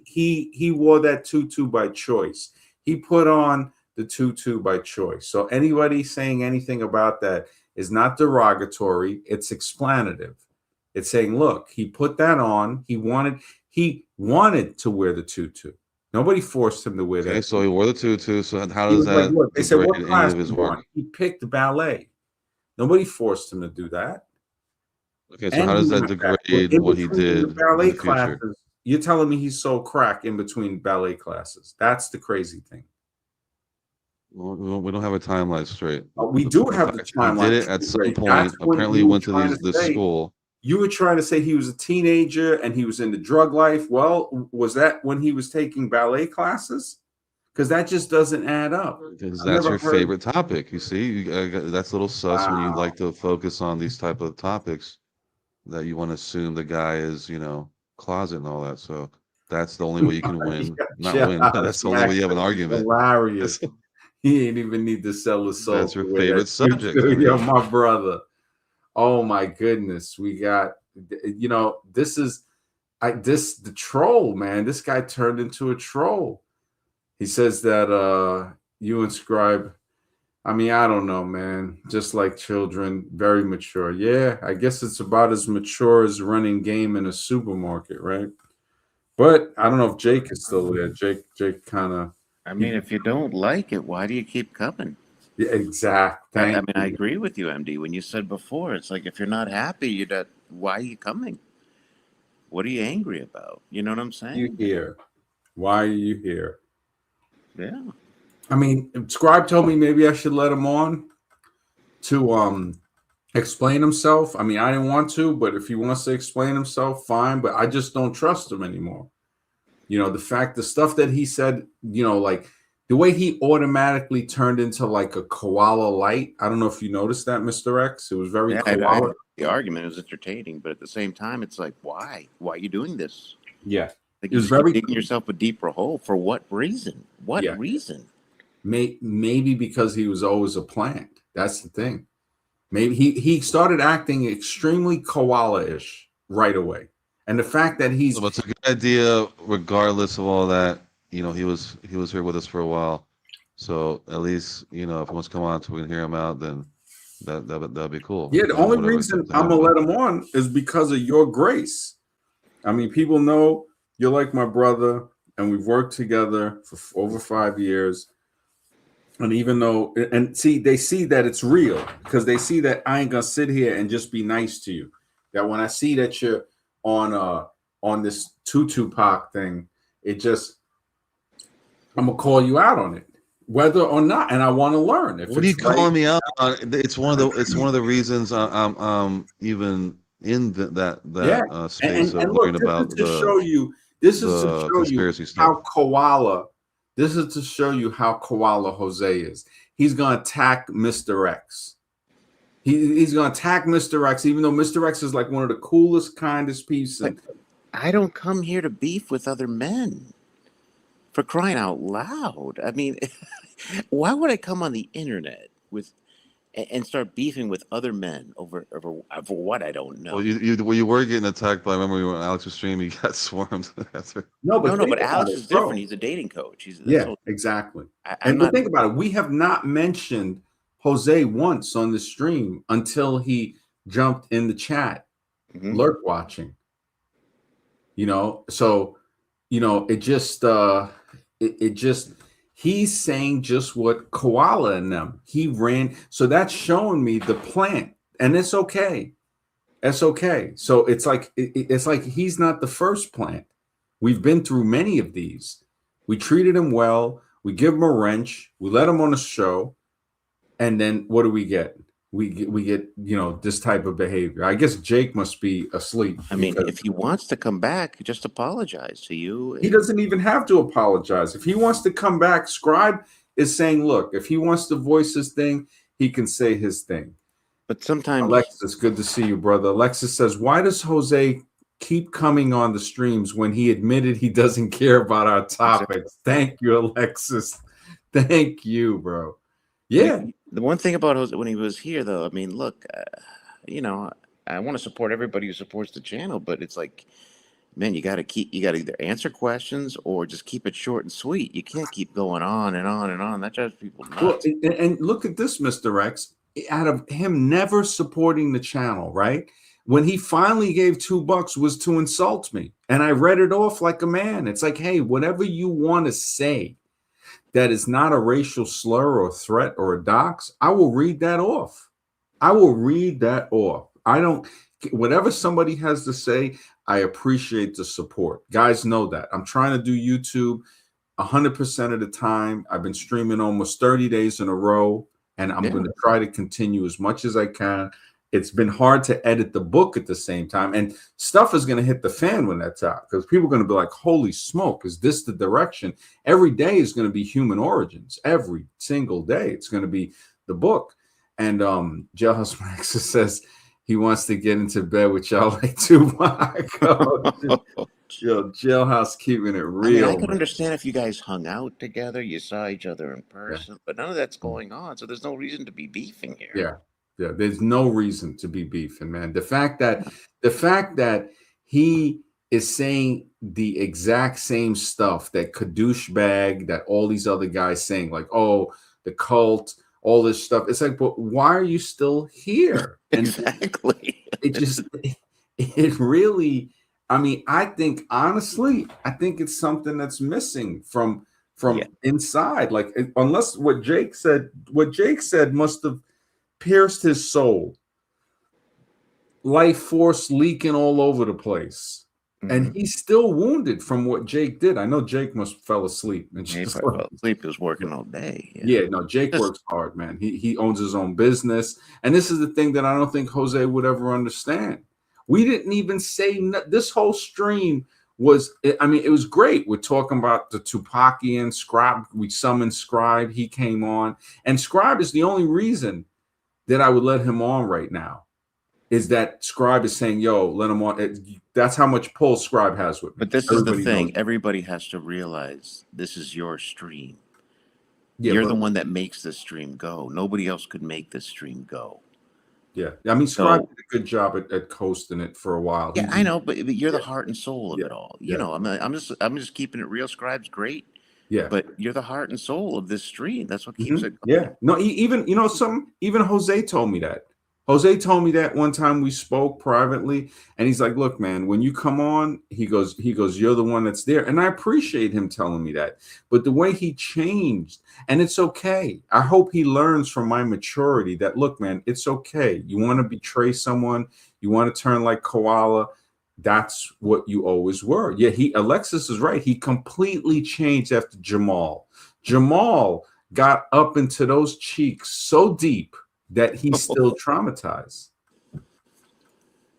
Yeah, he completely changed after getting to the supermarket. Yo, Charles Max is hilarious, bro. He definitely. Well, it was more than I think he was saying when he came on. He got rejected. He got into some beef. Some guy dissed him to the face in an establishment, and then the lady dissed him, and they made him leave. I don't know if Jose has like a little dog or something like that he keeps with him trying to run game. He probably did the Rollo Tomasi Hogwood thing and went and got a little tiny dog to try to get a date. And he's mad. He's mad because it's not because we called him out on that or anything. Something happened. Maybe that argument that happened in the store. And then he came on trying to call veterans certain things. It's like, wait a minute, bro. Alexis is on point. He completely changed after Jamal. Jamal was digging in him about that question with the dog. If the dog breaks out the fence and bites you, is it the dog's fault or the owner? And then we switched it into a girl saying, look, if the girl is young and the guy is older, so you're telling me and Jamal went straight pit bull on him. Because he told him, he said, look, man, you better answer this question right. And next thing I know, Jose got like really, really defensive, like, and I'm like, bro, it's a simple question. It's like if a girl is like, young and the guy is much older, and she's under 18, of course, we had to put the parameters very low too. And when somebody hesitates to answer a question, it says the answer right there.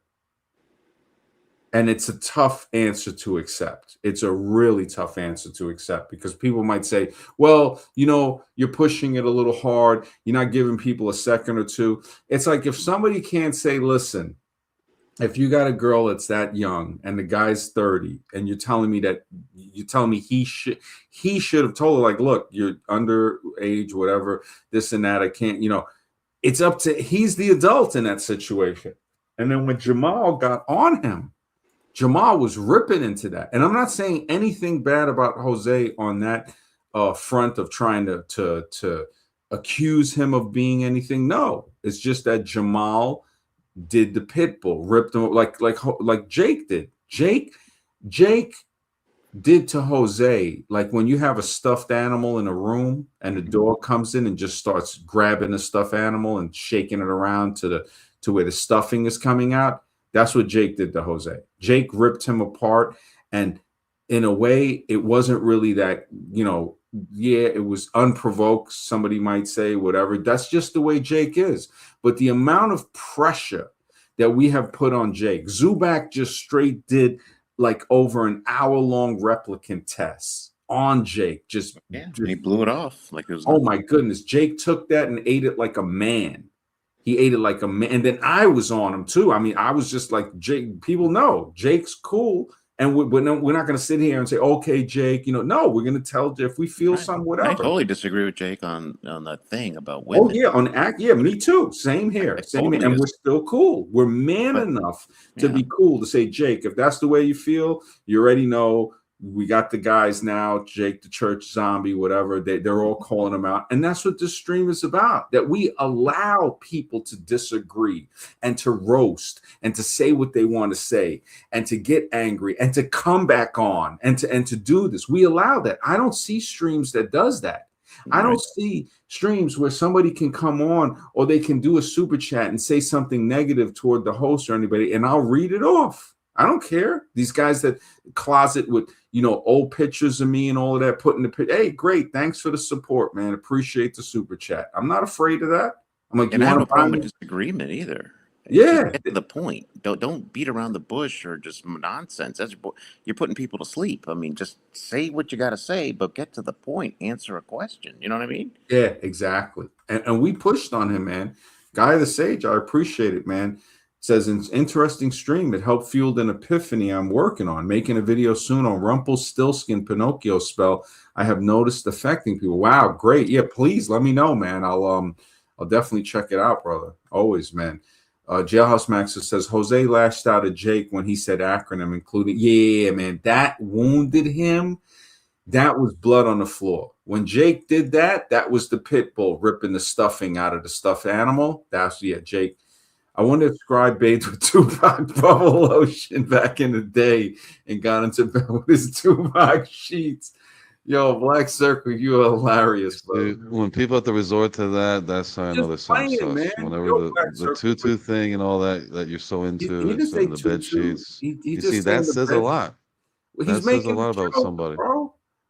But it makes me wonder, you might have been with the bubble lotion. I mean, I can't believe you're so brainwashed with Tupac. Mr. X is here as the witness. I mean, you are so jealous. I mean, I don't understand. Is that Mr. Am I jealous? You are jealous of this guy. I don't think so. And you know what? I'm man enough to look at that. I'm man enough to say, am I jealous of Tupac? He's just too incredible for you to think that he actually existed. It's okay.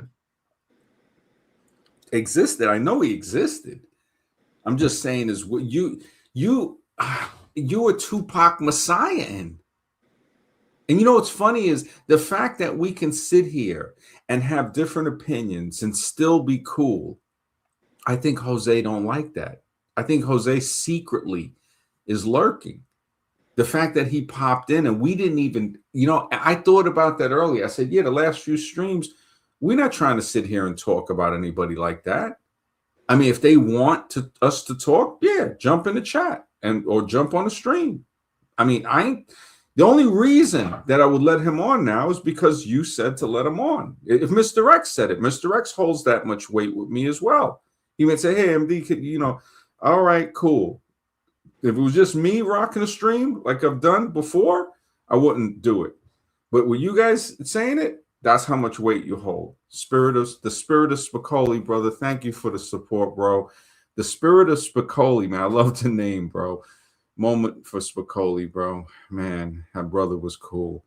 The spirit of Spicoli says, even Spicoli saw through Tupac, and he's the most insane person in the sphere. Oh my goodness. Spicoli's a boomer. How does he even know He Tupac saw is, through man? Tupac, though. Spicoli being a boomer, like what the spirit of Spicoli is saying, that he saw. That's like my dad saying he listened to Tupac. I mean, no, he saw through it. So it's like your dad saying, "Oh, that guy? No, wait, no, that guy's a fraud, man. He says this is not a positive guy. You don't want to be listening to his music, calling each other the N word, and to tell people to carry themselves in a manner that's very aggressive, and especially, your dad would say, you don't live no thug life. Don't be trying to live a thug life. I raised you properly, and he you wouldn't would even understand what's going on there. That's what's funny, man. Black Circle, United States of Tupac. Yeah, Black Circle is brutal, man. But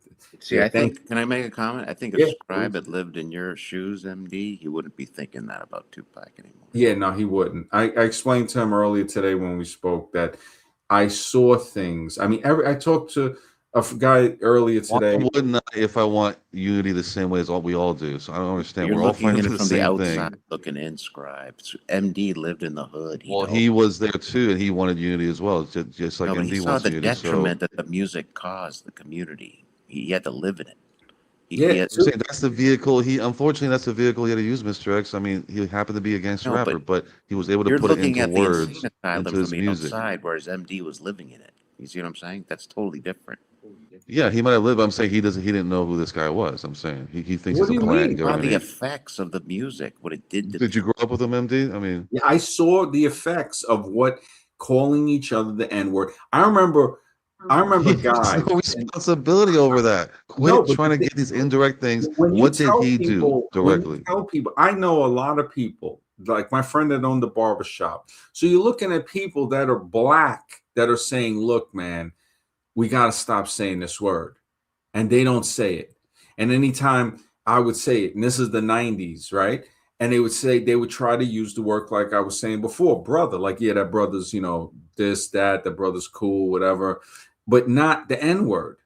And training me and other people when all the other guys were always saying the N Look at word. Fat Joe. He's like, look, that's So you that grow makes up. it right. Next guy next door saying N word all day. I mean, it's like you gotta. What are you gonna do? Just sit there and pretend they're not Does saying that it? make it right though?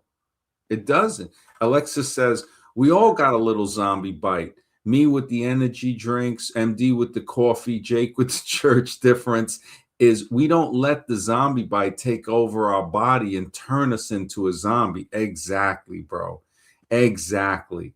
We can say that we got a little zombie, energy drink zombie, coffee zombie, church zombie. You just have a little bit of the Tupac zombie. If you could admit that and say, look, all right, I'm zombified a little bit about Tupac. I Oh, think he activated the pursuit and wow, thirst of knowledge inside me. wow. That's the reason why I went crazy with the 9/11 and all that, trying to figure out what's going on here. There This is was something crazy. in This isn't. you that was open to go and learning yourself. And that Because was he inspired. That was no, part of the he inspiration didn't because do he that. You had that waiting in you and it was activated. So we can give him by that was the activation, right? yeah, but it doesn't mean that he wasn't detrimental. The bad things can have a result on people. Because he happened to be in a detrimental marketplace job because it was gangster rap. Okay, it was that, but he was able to still get his message across. That's what I'm saying. And the It message came from the was most unlikely person, is what's so funny. it just And the truth is strange, and that's usually how the truth works. It's not the likely person you think that would have done it, or the guy that you think is a killer is actually this other guy that doesn't look like one. You know, it just the guy the sage says the way words are used is weird. I was called the N word all the time in elementary school. There were literally no black kids at school, just mean kids using racist pejoratives. Now, this is what I'm trying to explain to you, Scribe, that Tupac's whole thing of getting people comfortable with saying a word that you should not be comfortable with saying. You should not be comfortable with It was saying that part of word. his vernacular, his vocabulary. It was what he grew up with. Oh, He's but not that saying it's a doesn't bad make it thing. He right. used it. That He doesn't make it used it right. to You got a little bring bit people of together. Tupac He knowledge. wasn't using it in a negative connotation. Sometimes he did.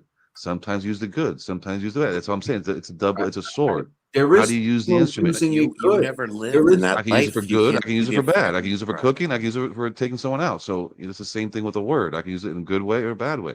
So it has a double meaning. It's not just a word that people say, oh, it's just that negative thing because it happens to do. No, it's way past that. It could be used for endearment. It could be used for hate. It could be used for whatever. Yeah, but So you never were it's a exposed to the multi. zombies like MD was. He was exposed to that. You weren't. You were looking. You were in a comfortable But place he's not outside of it. responsible for that, Mr. X. He's saying the end thing. I'm saying that he never invented that. He never pushed it like that. It was just part of the vernacular they had at the time that where he's growing up in New York. That's what they say. That's how he speaks. It's like you gonna fault someone because he grew up in Ireland and he speaks a certain way because he happened to whatever. It just doesn't make sense. No, no, no. But I He mean, was. I understand MD's Sorry. point of view because he saw the effects of all that negative influence on people. He saw the violence. He saw, he probably has friends who were jumped all the time and everything like that. So it's a totally different perspective. You see the negativity of the whole thing.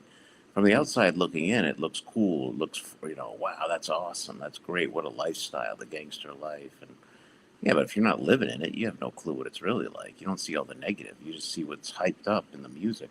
You know? I was saying part of it was a job, and the other part was like, how do I break free of this, or use this instrument now as a way to harness it to get out of this, and because he knows what he's doing is not what he wants to be like, and he wants unification. He wants people to come together instead of being divided. So I think that's what everyone wants, but the system does not want that. They want division. So But he that's was the part of battle. the system. Tupac was part of the system. He was there to serve the system. You don't get that big by I doing think stuff. we're all part of the system. Once you have a social security number, you're in it. Guy says the liminal space between hate speech and linguistic liberation. Yeah. Yeah, man. This is, I mean, this is nothing against a person personally. This is about the behavior. This is about what it seems to be influenced. And Tupac, he was the one, I would give him credit for being the one that began the degradation of communities under the disguise of it being a term of endearment. And it never was. It never will be. It's like I said, when you got girls calling themselves B's and H's, that can never be looked at in a good way. You don't see two racist guys. Those are negative words. You see, you're trying Just to like say the N word is a negative word. You which can't comes from naturally the Latin word with negro, which is black. It's not a negative no, word. but It's just a color. you already know it's a different thing, man. You already know. People want to twist and say, "Oh, it's a In negative thing." America, How it can I is a identify something being negative? in America, it's a different thing. You already know. Because Matter of fact, that's the social construct fakeism they want you to believe, and that's what it's creates the not racism. social construct. It's a racial slur. It's fake. It's It doesn't of course, exist. I'll give you that much, is to say, yeah. So if it is that, then why promote it? That's the problem. You don't want He's to not promote promoting it as part of his language. Do you something. No, understand? it's His not. It's part of vocabulary, his what language he because grew of up with. what? Why is it part of his language? Because he was infected with it. It's not a natural Right. part He of was his infected language. with it. Just like a guy in Ireland growing up in the ghetto. He's saying some other whatever, And then just eventually one day bloody whatever it is. he'll I mean, learn how not to act that way. If he wants to be part of a society that's productive, he won't act that way. even if it's a society like this madness asylum we call a society, he will act respectively to The thing is, himself. in his case, it was happening so fast that he was acting that way. Anything to But protect. then you notice he started speaking like more Holy professionally, like more. smokes. You could tell he wanted to change that towards the end too. So that thing happened so quickly that's very hard to timeline the whole thing out because, dude, he only had 25 years to accomplish something that no one's accomplished like that on that level. You don't think it was spearheading. orchestrated? So you don't think it was orchestrated? It's like asking me why is Alex Jones not offed, right? Or if you ask me, did this really happen? Well, he ain't here no more, so that's good enough proof for me. Versus some dude that's still walking around but yet he's exposing all this stuff that supposedly is true, but yet he's chilling. That don't make sense to me. If he's big, if he's like really big, so. The thing is, Tupac was mainstream. He wasn't, Alex Jones, these other guys were, low-level radio guys, and then they came out later, bigger and bigger. But since he was highlighted at the time as a major artist, huge, mainstream level, you never see someone. You're never gonna see anyone turn at that level. You'll see him go crazy, like Britney Spears will rebel and shave her head and do crazy stuff like that. But they won't have the ability to go through that shock and come back and say, "Yo, I'm gonna do something about this." A lot of these people, when they find out about it, it's when I found out, you found out, it's a massive shock, right? Because we thought we actually had freedom. We actually went to school. We actually thought I never thought that. You thought that. So at 5 years old. So at 5 years old, you already knew about all this. I always knew something was crooked. 5 years old, I was busy being a kid. Well, with me, it was the religious thing was prominent because my dad kept on trying to get me to go. So that was like a red flag. But I'm saying to understand how the world worked, to see how, wow, it's nothing. It's the opposite of what they were telling me. Santa Claus don't exist and all this other stuff. And you realize, wow, Santa Claus didn't exist when I didn't get presents. I mean, I'm not getting presents, so how the hell is Santa Claus existent? Exactly. So that's how you know. If I got a sweater. Yeah. It's like, what did I get for Christmas? A Merry Christmas. That's it. And I looked at that and I said to myself, I said, wow. But then I realized how my parents worked so hard to become established, basically, and they were very productive people in society. But then you start to see, like back then, society actually, that was the last, like what Brave, that guy says makes sense. The boomers could have been the last that experienced the great stuff because they were able to buy a house. Now, me and X know that we're early to mid Gen X, right? So we know that it was possible with us too. When I got out the military, I could have got a house for like 80 grand. And that house would be worth 500 grand today. So you're looking at many decades later, and it says, okay, so we on the cusp. Now, you being late Gen X, we're mid to early, or I would say mid, really. We see the difference just from those two in the same generation. So it's like, holy smokes. Mm-hmm. I mean, now forget it. I don't even know what to say about if a kid said, should I have kids? If a guy that's 25, like Jose, right? I know he still hate watching, right? If not, I'll wake him up, and he didn't want to jump on here because he's afraid that Jake would wake up and just start tearing into the stuffed doll, because that's what Jake does.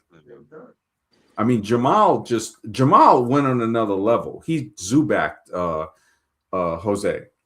So it's like we see that happened, and again, it's nothing against Jose. To me, is still, I'm not mad at him. I can't say he's a cool guy because of the stuff that he's saying, in the chat that expresses his true feelings, which is okay. But if that's what it is, then why would we even want to talk then? Why would you, it shows me that you got some type of mental incoherence, to where, like Mr. X said, if you don't like it, what are you doing here? What do you secretly want? And it's funny how Why-Though hopped in, because Why-Though I know is in contact with Jose, because now Jose pops up. So he must have shot him a message like, hey man, they talking about Tupac, whatever. because I know why those are cool guy. He just wants to be cool with people. He's going through his stuff in life, but maybe I don't know the deal with. I mean, the fact that it's one thing to disagree with each other. There's another thing to attack other people. Like Scribe and I, if we have a disagreement, he's not going to be attacking Mr. X or Jake or anybody. Right. And this is once we see that with Jose doing that, and I'm still willing to be like, hey, I know you hate watching. Who knows? You might pop back in the chat, whatever. But it really shocked me. I know he's with these other guys like Koala and stuff. He might as well just start going on the streams. All right, let's not deviate. You see, you're trying to deviate from the Tupac thing. You already know you're losing on No, that. we want to deviate from the Tupac thing. Gotta bash on Jose, of course, on this. I mean, something else, please. Yeah, I didn't deviate. He jumped in the chat. Yeah. no, but that was a while back. I mean, What, 20 minutes? It's not that far back. yeah, because we're getting into it, and then all of a sudden, you got Well, triggered. what are we getting into? I know. What are we going to get to? Yeah, it's just you being more to make subservient. you understand that you had a completely wrong misconception idea No, it's of showing who us this guy that was. you're a Tupac zombie. And you put him into the same category as all the You're others Tupacing. without even thinking about it, without even looking at it, without thinking about it, not knowing what this guy did. I know Not what knowing he he's did. on the same side as we are, not knowing he's fighting for the same thing we're talking about. We know you created that's the fantasies that's the in your hilarious head part. about what he did. That's all we know. He really didn't do No, I'm anything. saying if you're against that, then it's like you're against us, basically, because that's what we're all standing. That's what we're all trying to strive for. What So are we it's trying funny. to try for? Well, we want to basically spread the truth, right, and let people No, know. Hey, not all here's people. what's Some going people on. just want to enjoy life. You trying to say that everybody's trying to strive for the same thing? That's not true. We know that not to be Do you true. want war or unification? Which You one? got some people that want war. I want unification. No, I've never spoken to anyone who's ever wanted war. There's other people Ever. that want war. Unless you're talking to Henry Kissinger There's or some of people, those you guys. see these people that want war. They go on Klan rallies, all of this stuff. So we see those people. Okay, you So you talk about can't tell me extreme some crazy people that want people. peace. Okay, you have those, but the majority of people are not crazy extremists. I don't know, man. Jailhouse Maxer, brother, thank you for the support, brother. Jailhouse Maxer says, to this day, there's thugs that praise Tupac while running around the streets acting out the thug life. Thank you, man. This is what we're trying to bring to you. Thank you, Jailhouse And Maxer. unfortunately, those guys missed the. Again, you see, you have to be someone intelligent. So they live in thug life. Unfortunately, you have to be someone intelligent when you listen to Tupac. Because again, man. he's not celebrating thug life. He's celebrating wanting to live this way when he's saying, "Look, I'd rather off myself than live in the pen. No. I'm not going to live that way." Why would he say that? after If he's seeing got such a big influence on people, you don't ever want to say anything about self-end. You don't want to say that because people follow you. He's basically saying he'd rather live on his feet than on his knees. He didn't live on his feet. I got much love for you, why though, man? He says, "Oh shit, here we go, MD. I promise I didn't hit him up. I just locked two. It's cool, brother. You know you cool with us, bro. It just I'm surprised. Like, and I hope honestly, even within knowing that Jose is kind of koala-ish, I hope he's okay. I hope he goes somewhere and finds a stream. Maybe he can go on toilet paper stream. And I think Jose might belong there. They'll kick him off. They'll kick him off, MD. Yeah, they won't put up with that. Well, he might fit in. You never know. They might say, "Yo, you just need to up your supermarket game." He could fit in. He might. Yeah, he could. That's true. Yeah. He's not going to be able to talk as long as he does. That other night is cool. Right. Oh, he's going to be putting guys to sleep. The fact that guys have told me on this stream privately, and some might have been in the open, that when Jose starts talking, people start falling asleep. I tuned out. I got to be honest with you. I switched to other channels. I'm being straight up honest with you. Wow. So when he started talking, you just switched it off? I couldn't take it after a while. I don't want to hear nonsense. It's just about nothing. Yeah. Yeah. He has a very like he can put you to sleep. If anybody can't sleep, just go to an old stream where Jose is talking. You'll fall asleep within 3 minutes. We should make some clips of it, and then we'll title it "Deep Sleep." There. Yo, this is hilarious.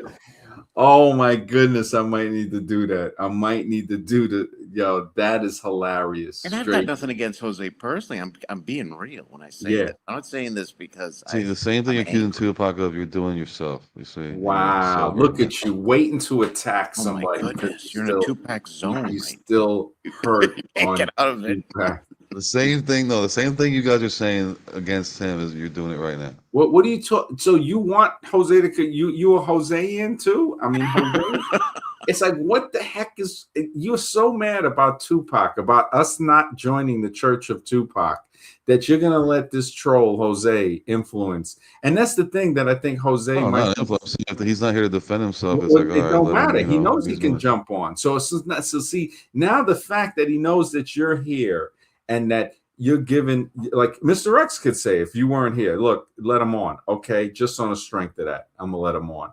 And he's afraid to come on because he knows that Jake might wake up or somebody might tear into him. Jake's the bulldog sitting there. Oh my goodness, it's hilarious. I mean, and again, it's all us having fun. If this guy can't have fun, it's like, come on, bro. Like here's a rag, wipe off your bleeding vagina and start acting like a man one day. You know, maybe he needs other men to tell him that. You know, I mean, we're sitting here trying to show you why it doesn't make sense to be a Tupacian, and we're doing it like men. Because we're sitting here talking, none of us have raised our voice or yelling or or made seeking the personal truth. insults either. Stop, None of us made personal. stop trying to unify and stop trying to teach. Then, because that's what he stands unify. for. What are you talking about? Unify what and teach what? You're telling me You're the stop one trying always to saying unify. how the unequality of all this and that and this guy. Yo, bro, everything's he's going to be darker skin and all unequal. this, There is no equality. There is no equality. You're 6 foot. So I'm there you 6'1". go. Other people 6'3". Is just what it is. There's no No, equality. you know what I'm talking 5'11". about. I'm talking about racism. Well, the other thing too, it's like, look, we're gonna see things different. They got guys that come in the chat. I know they're racist. I know. Hey, let's have a conversation, because I'm guarantee you, if we talk about it, and you start to think, you will change. If you don't want to think, then there's nothing I can really say. But the fact that I'm willing to have the conversation with a person, because what I see when I see a racist, whether they're black, white, you know, in between, I see somebody that is not understanding what's going on. And that if I can explain, if they're open to accepting new information and we can talk, we can bridge this gap. We can say, look, man, you know that there's somebody trying to play us against each other. There's groups. If we are cool with each other, we don't got to have our kids marry each other, whatever. Hey, cool, stay the way you are. Because who really can tell their kids who to marry? They're going to marry who they want to marry. They're going to have kids with who they want, regardless what the parent says. This happens all the time. Again, it's another empirical science observation. People can say what they want to say about racism, whatever. When we observe the fact, we say, holy smokes, people are going to do what they want to do. And the same thing with Tupac. We can say he could say whatever he said. Let's look at the results. Oh, ghetto, just straight, total beef, East Coast. He kept the East Coast, West Coast thing going on. He kept it going. He should have been like, look, we could end this thing. I got love for the East Coast. I got love for the West. But he didn't. He did, man. They didn't want that. That's why they had to take It doesn't him out. matter if they want it. I want it. Yeah, but Jose, jump on. You got your chance right now. I hooked it up for you, so jump on if you want. If you want, you know. This cockroach, Jose, don't want peace, it don't matter. I want it. So I'm gonna go living my life with peace while he just go cockroaching. And that's what it is. No, I'm saying he has a chance now to just jump on and see what's up. He ain't gonna jump on because he's too puss. He ain't gonna. You got to be a man to jump on this stream.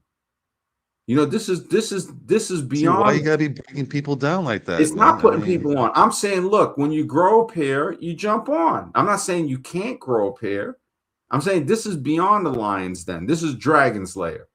You come here, we melt knights in shining armor down. We melt them down.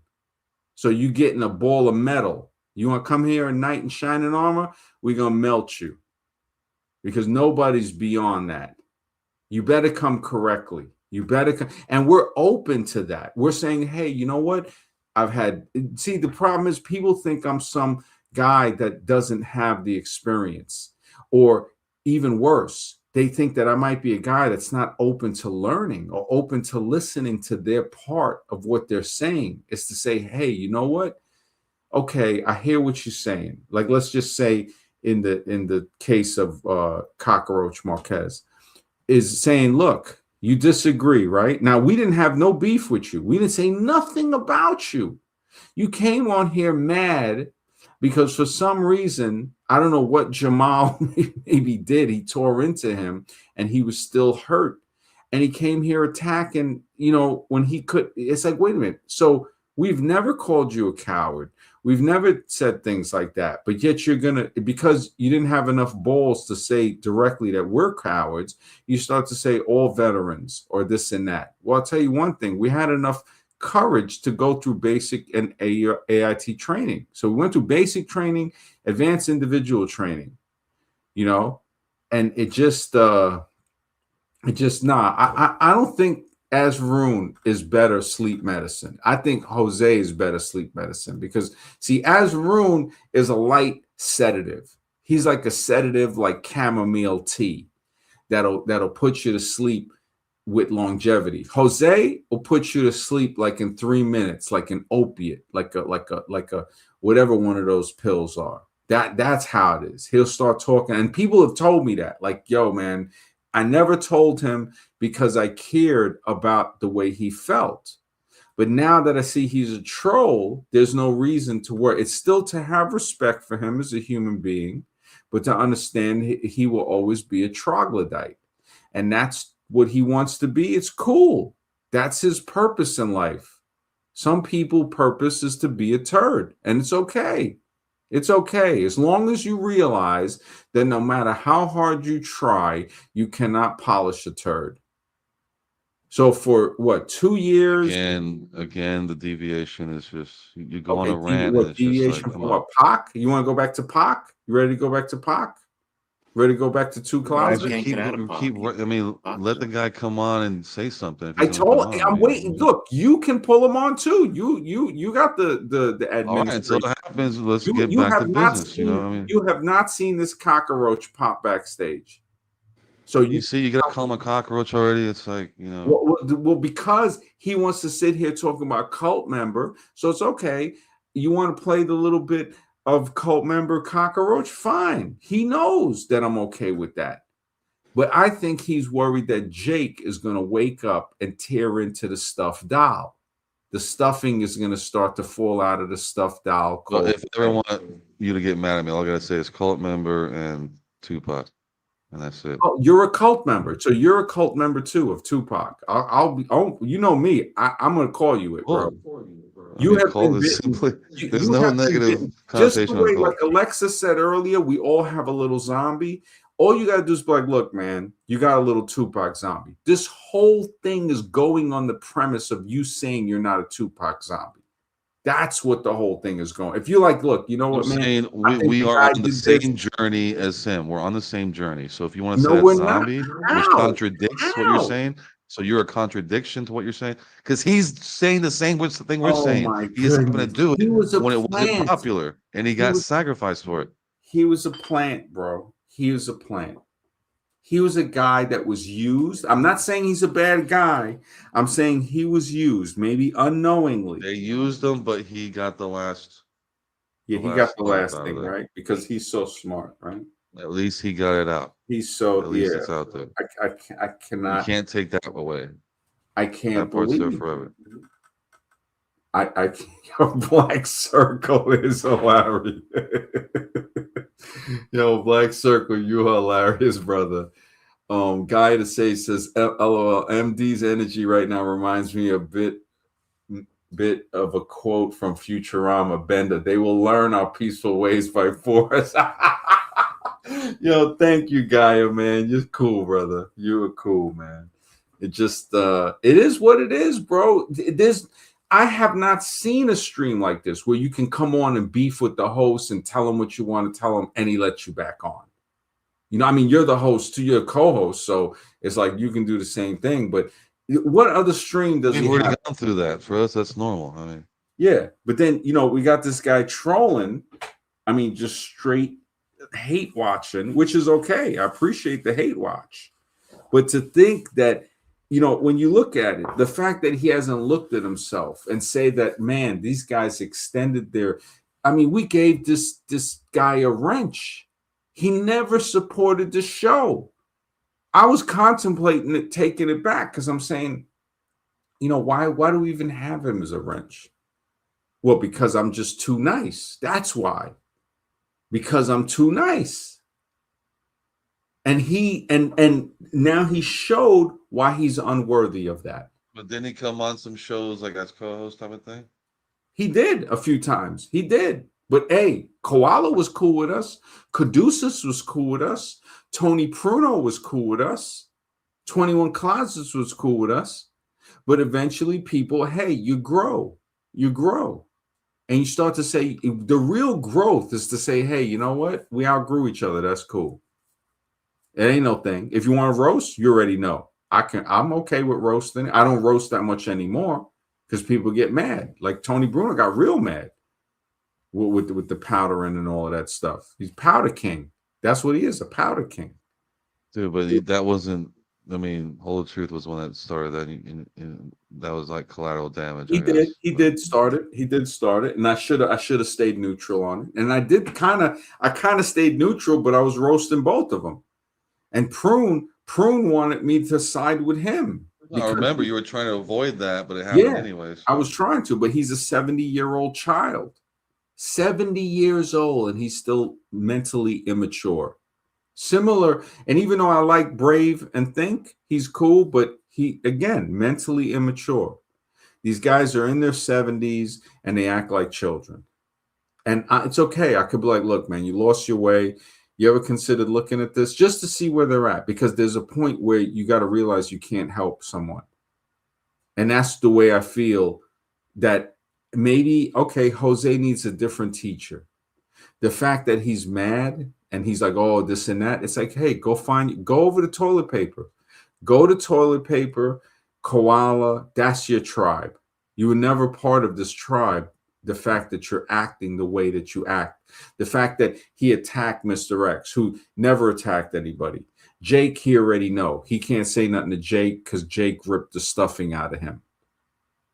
He tried to just attack Azraroon. We're going to go back in this diatribe again. No, but the thing is, he tried to attack Azraroon of being better sleep medicine right here. He tried to say he's better. We know Azraroon is not better sleep medicine. The sex demon is actually more interesting than Jose's supermarket game.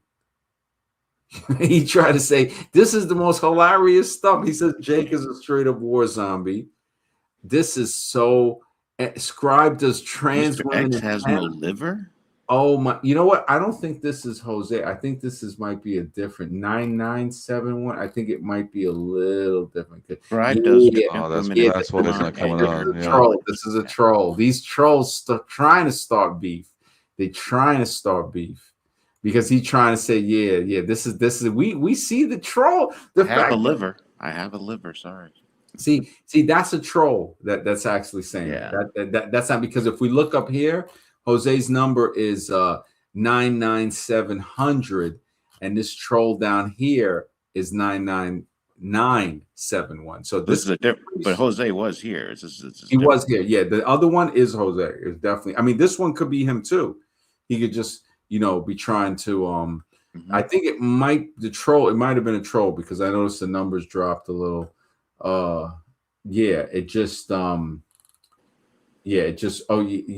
the other one.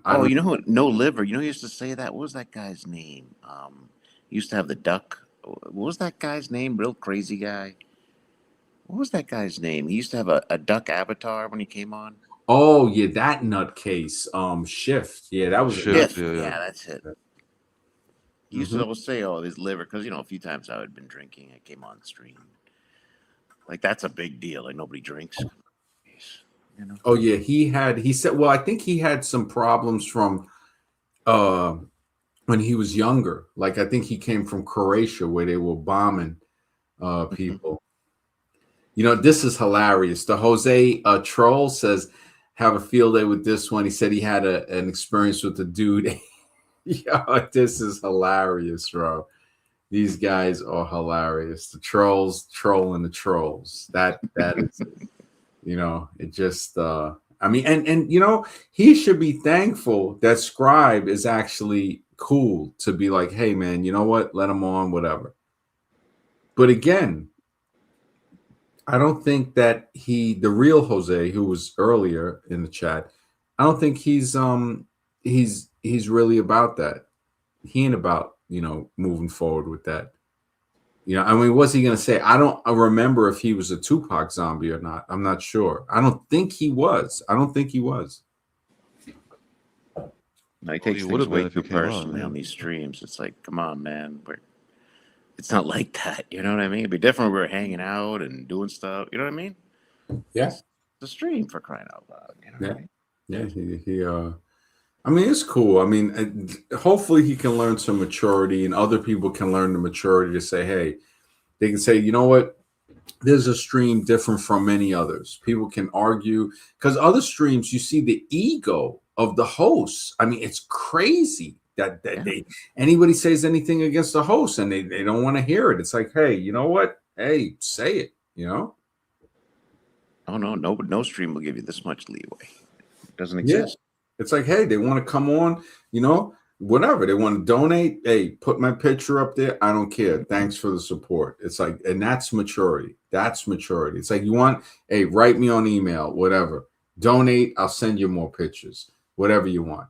It's like they can have a closet field day with that. It's whatever they want to do. And we already know these guys are deep. These guys are not just regular. These guys are walk-in closet. Like this is a walk-in closet with a lot of these guys. Azrun, you had something? Yeah, MD, like Jose, like that day he said that people in uniform are cowards, but they've risked so much actually. Like they go through PTSD. Like calling them cowards is wrong, no, MD. Like they've gone through so much of difficulty to sacrifice for the nation. To say that all of them are cowards is like bad, right? Yeah, well, it's not really to say bad is not as explanative as the word should be. The right word, I think, would be to say that is to be ignorant, is to be afraid. It's not that it's bad. It shows that he's insecure. So it's not good, but it's to show that, okay, the reason he would say that is because of insecurity. Maybe he tried out for the military and they rejected him. So if they tried out and the military rejected him, he's going to be, he's going to be hurt. The fact with that. Yeah, Black Circle says, listen, yeah, it's brutal, man. It's brutal. But it's weird, Black Circle, when you listen to the whole stream, that you see that we said nothing about Jose for the whole stream, for the last stream, for the stream before that. So I just let it go. And for him to pop up, it's like, I think this guy was just like dreaming about us or something, man. Might have woke up and been like, yo, let me jump on the stream. Yeah, but the Tupac part is truly, yeah, it's brutal, man. It's brutal. Yeah, man. Azrun, it's been a good stream, man. It's late. Yeah, man. If you got anything, say it now. Yeah, the soldier and the farmer, they like form the backbone of the country.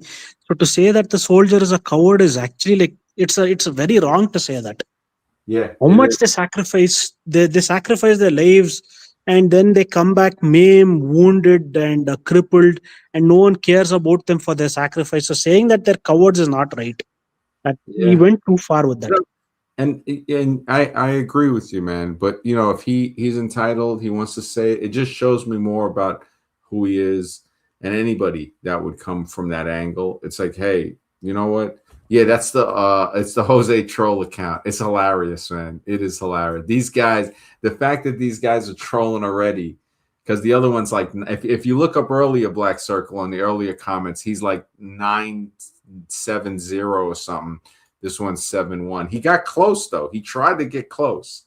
This person, if he would have kept the 0 on the end and kind of switched maybe 977 or something, it might have looked more real. But yeah, he's definitely troll account. And hey, if that's what Jose, whatever, I think Scribe hopped off. He went to sleep. It's already, because Panama and New York got the same time now, and Florida's Oh. 2 something. But yeah, man. I mean, that's Rune. It's just it's something within him. It has nothing to do with us. So Yeah. that is the thing. Yeah, he and hopefully he heals from it. That's the maturity that people would see, that I'm not saying, oh, trying to judge him. It's saying, no, I hope he gets better. I hope he heals, get well soon. And he has all these other streams he can go to. He had his chance, and it's cool. And it's not saying he had his chance and we're mad. We're saying, look, man, it's about growth. We grew a little bit with you. You showed us who you are. We believe you. And now we move on to the next stage. And then tomorrow or tonight, basically, because it's 2:18. But tonight, I got to think of a subject for tonight's show. And yeah, we'll see what's up, man. Everybody in the chat, man, thank you guys for being here. Everybody on the stream, thank you. Take care. Have a great night. Yeah. Good night.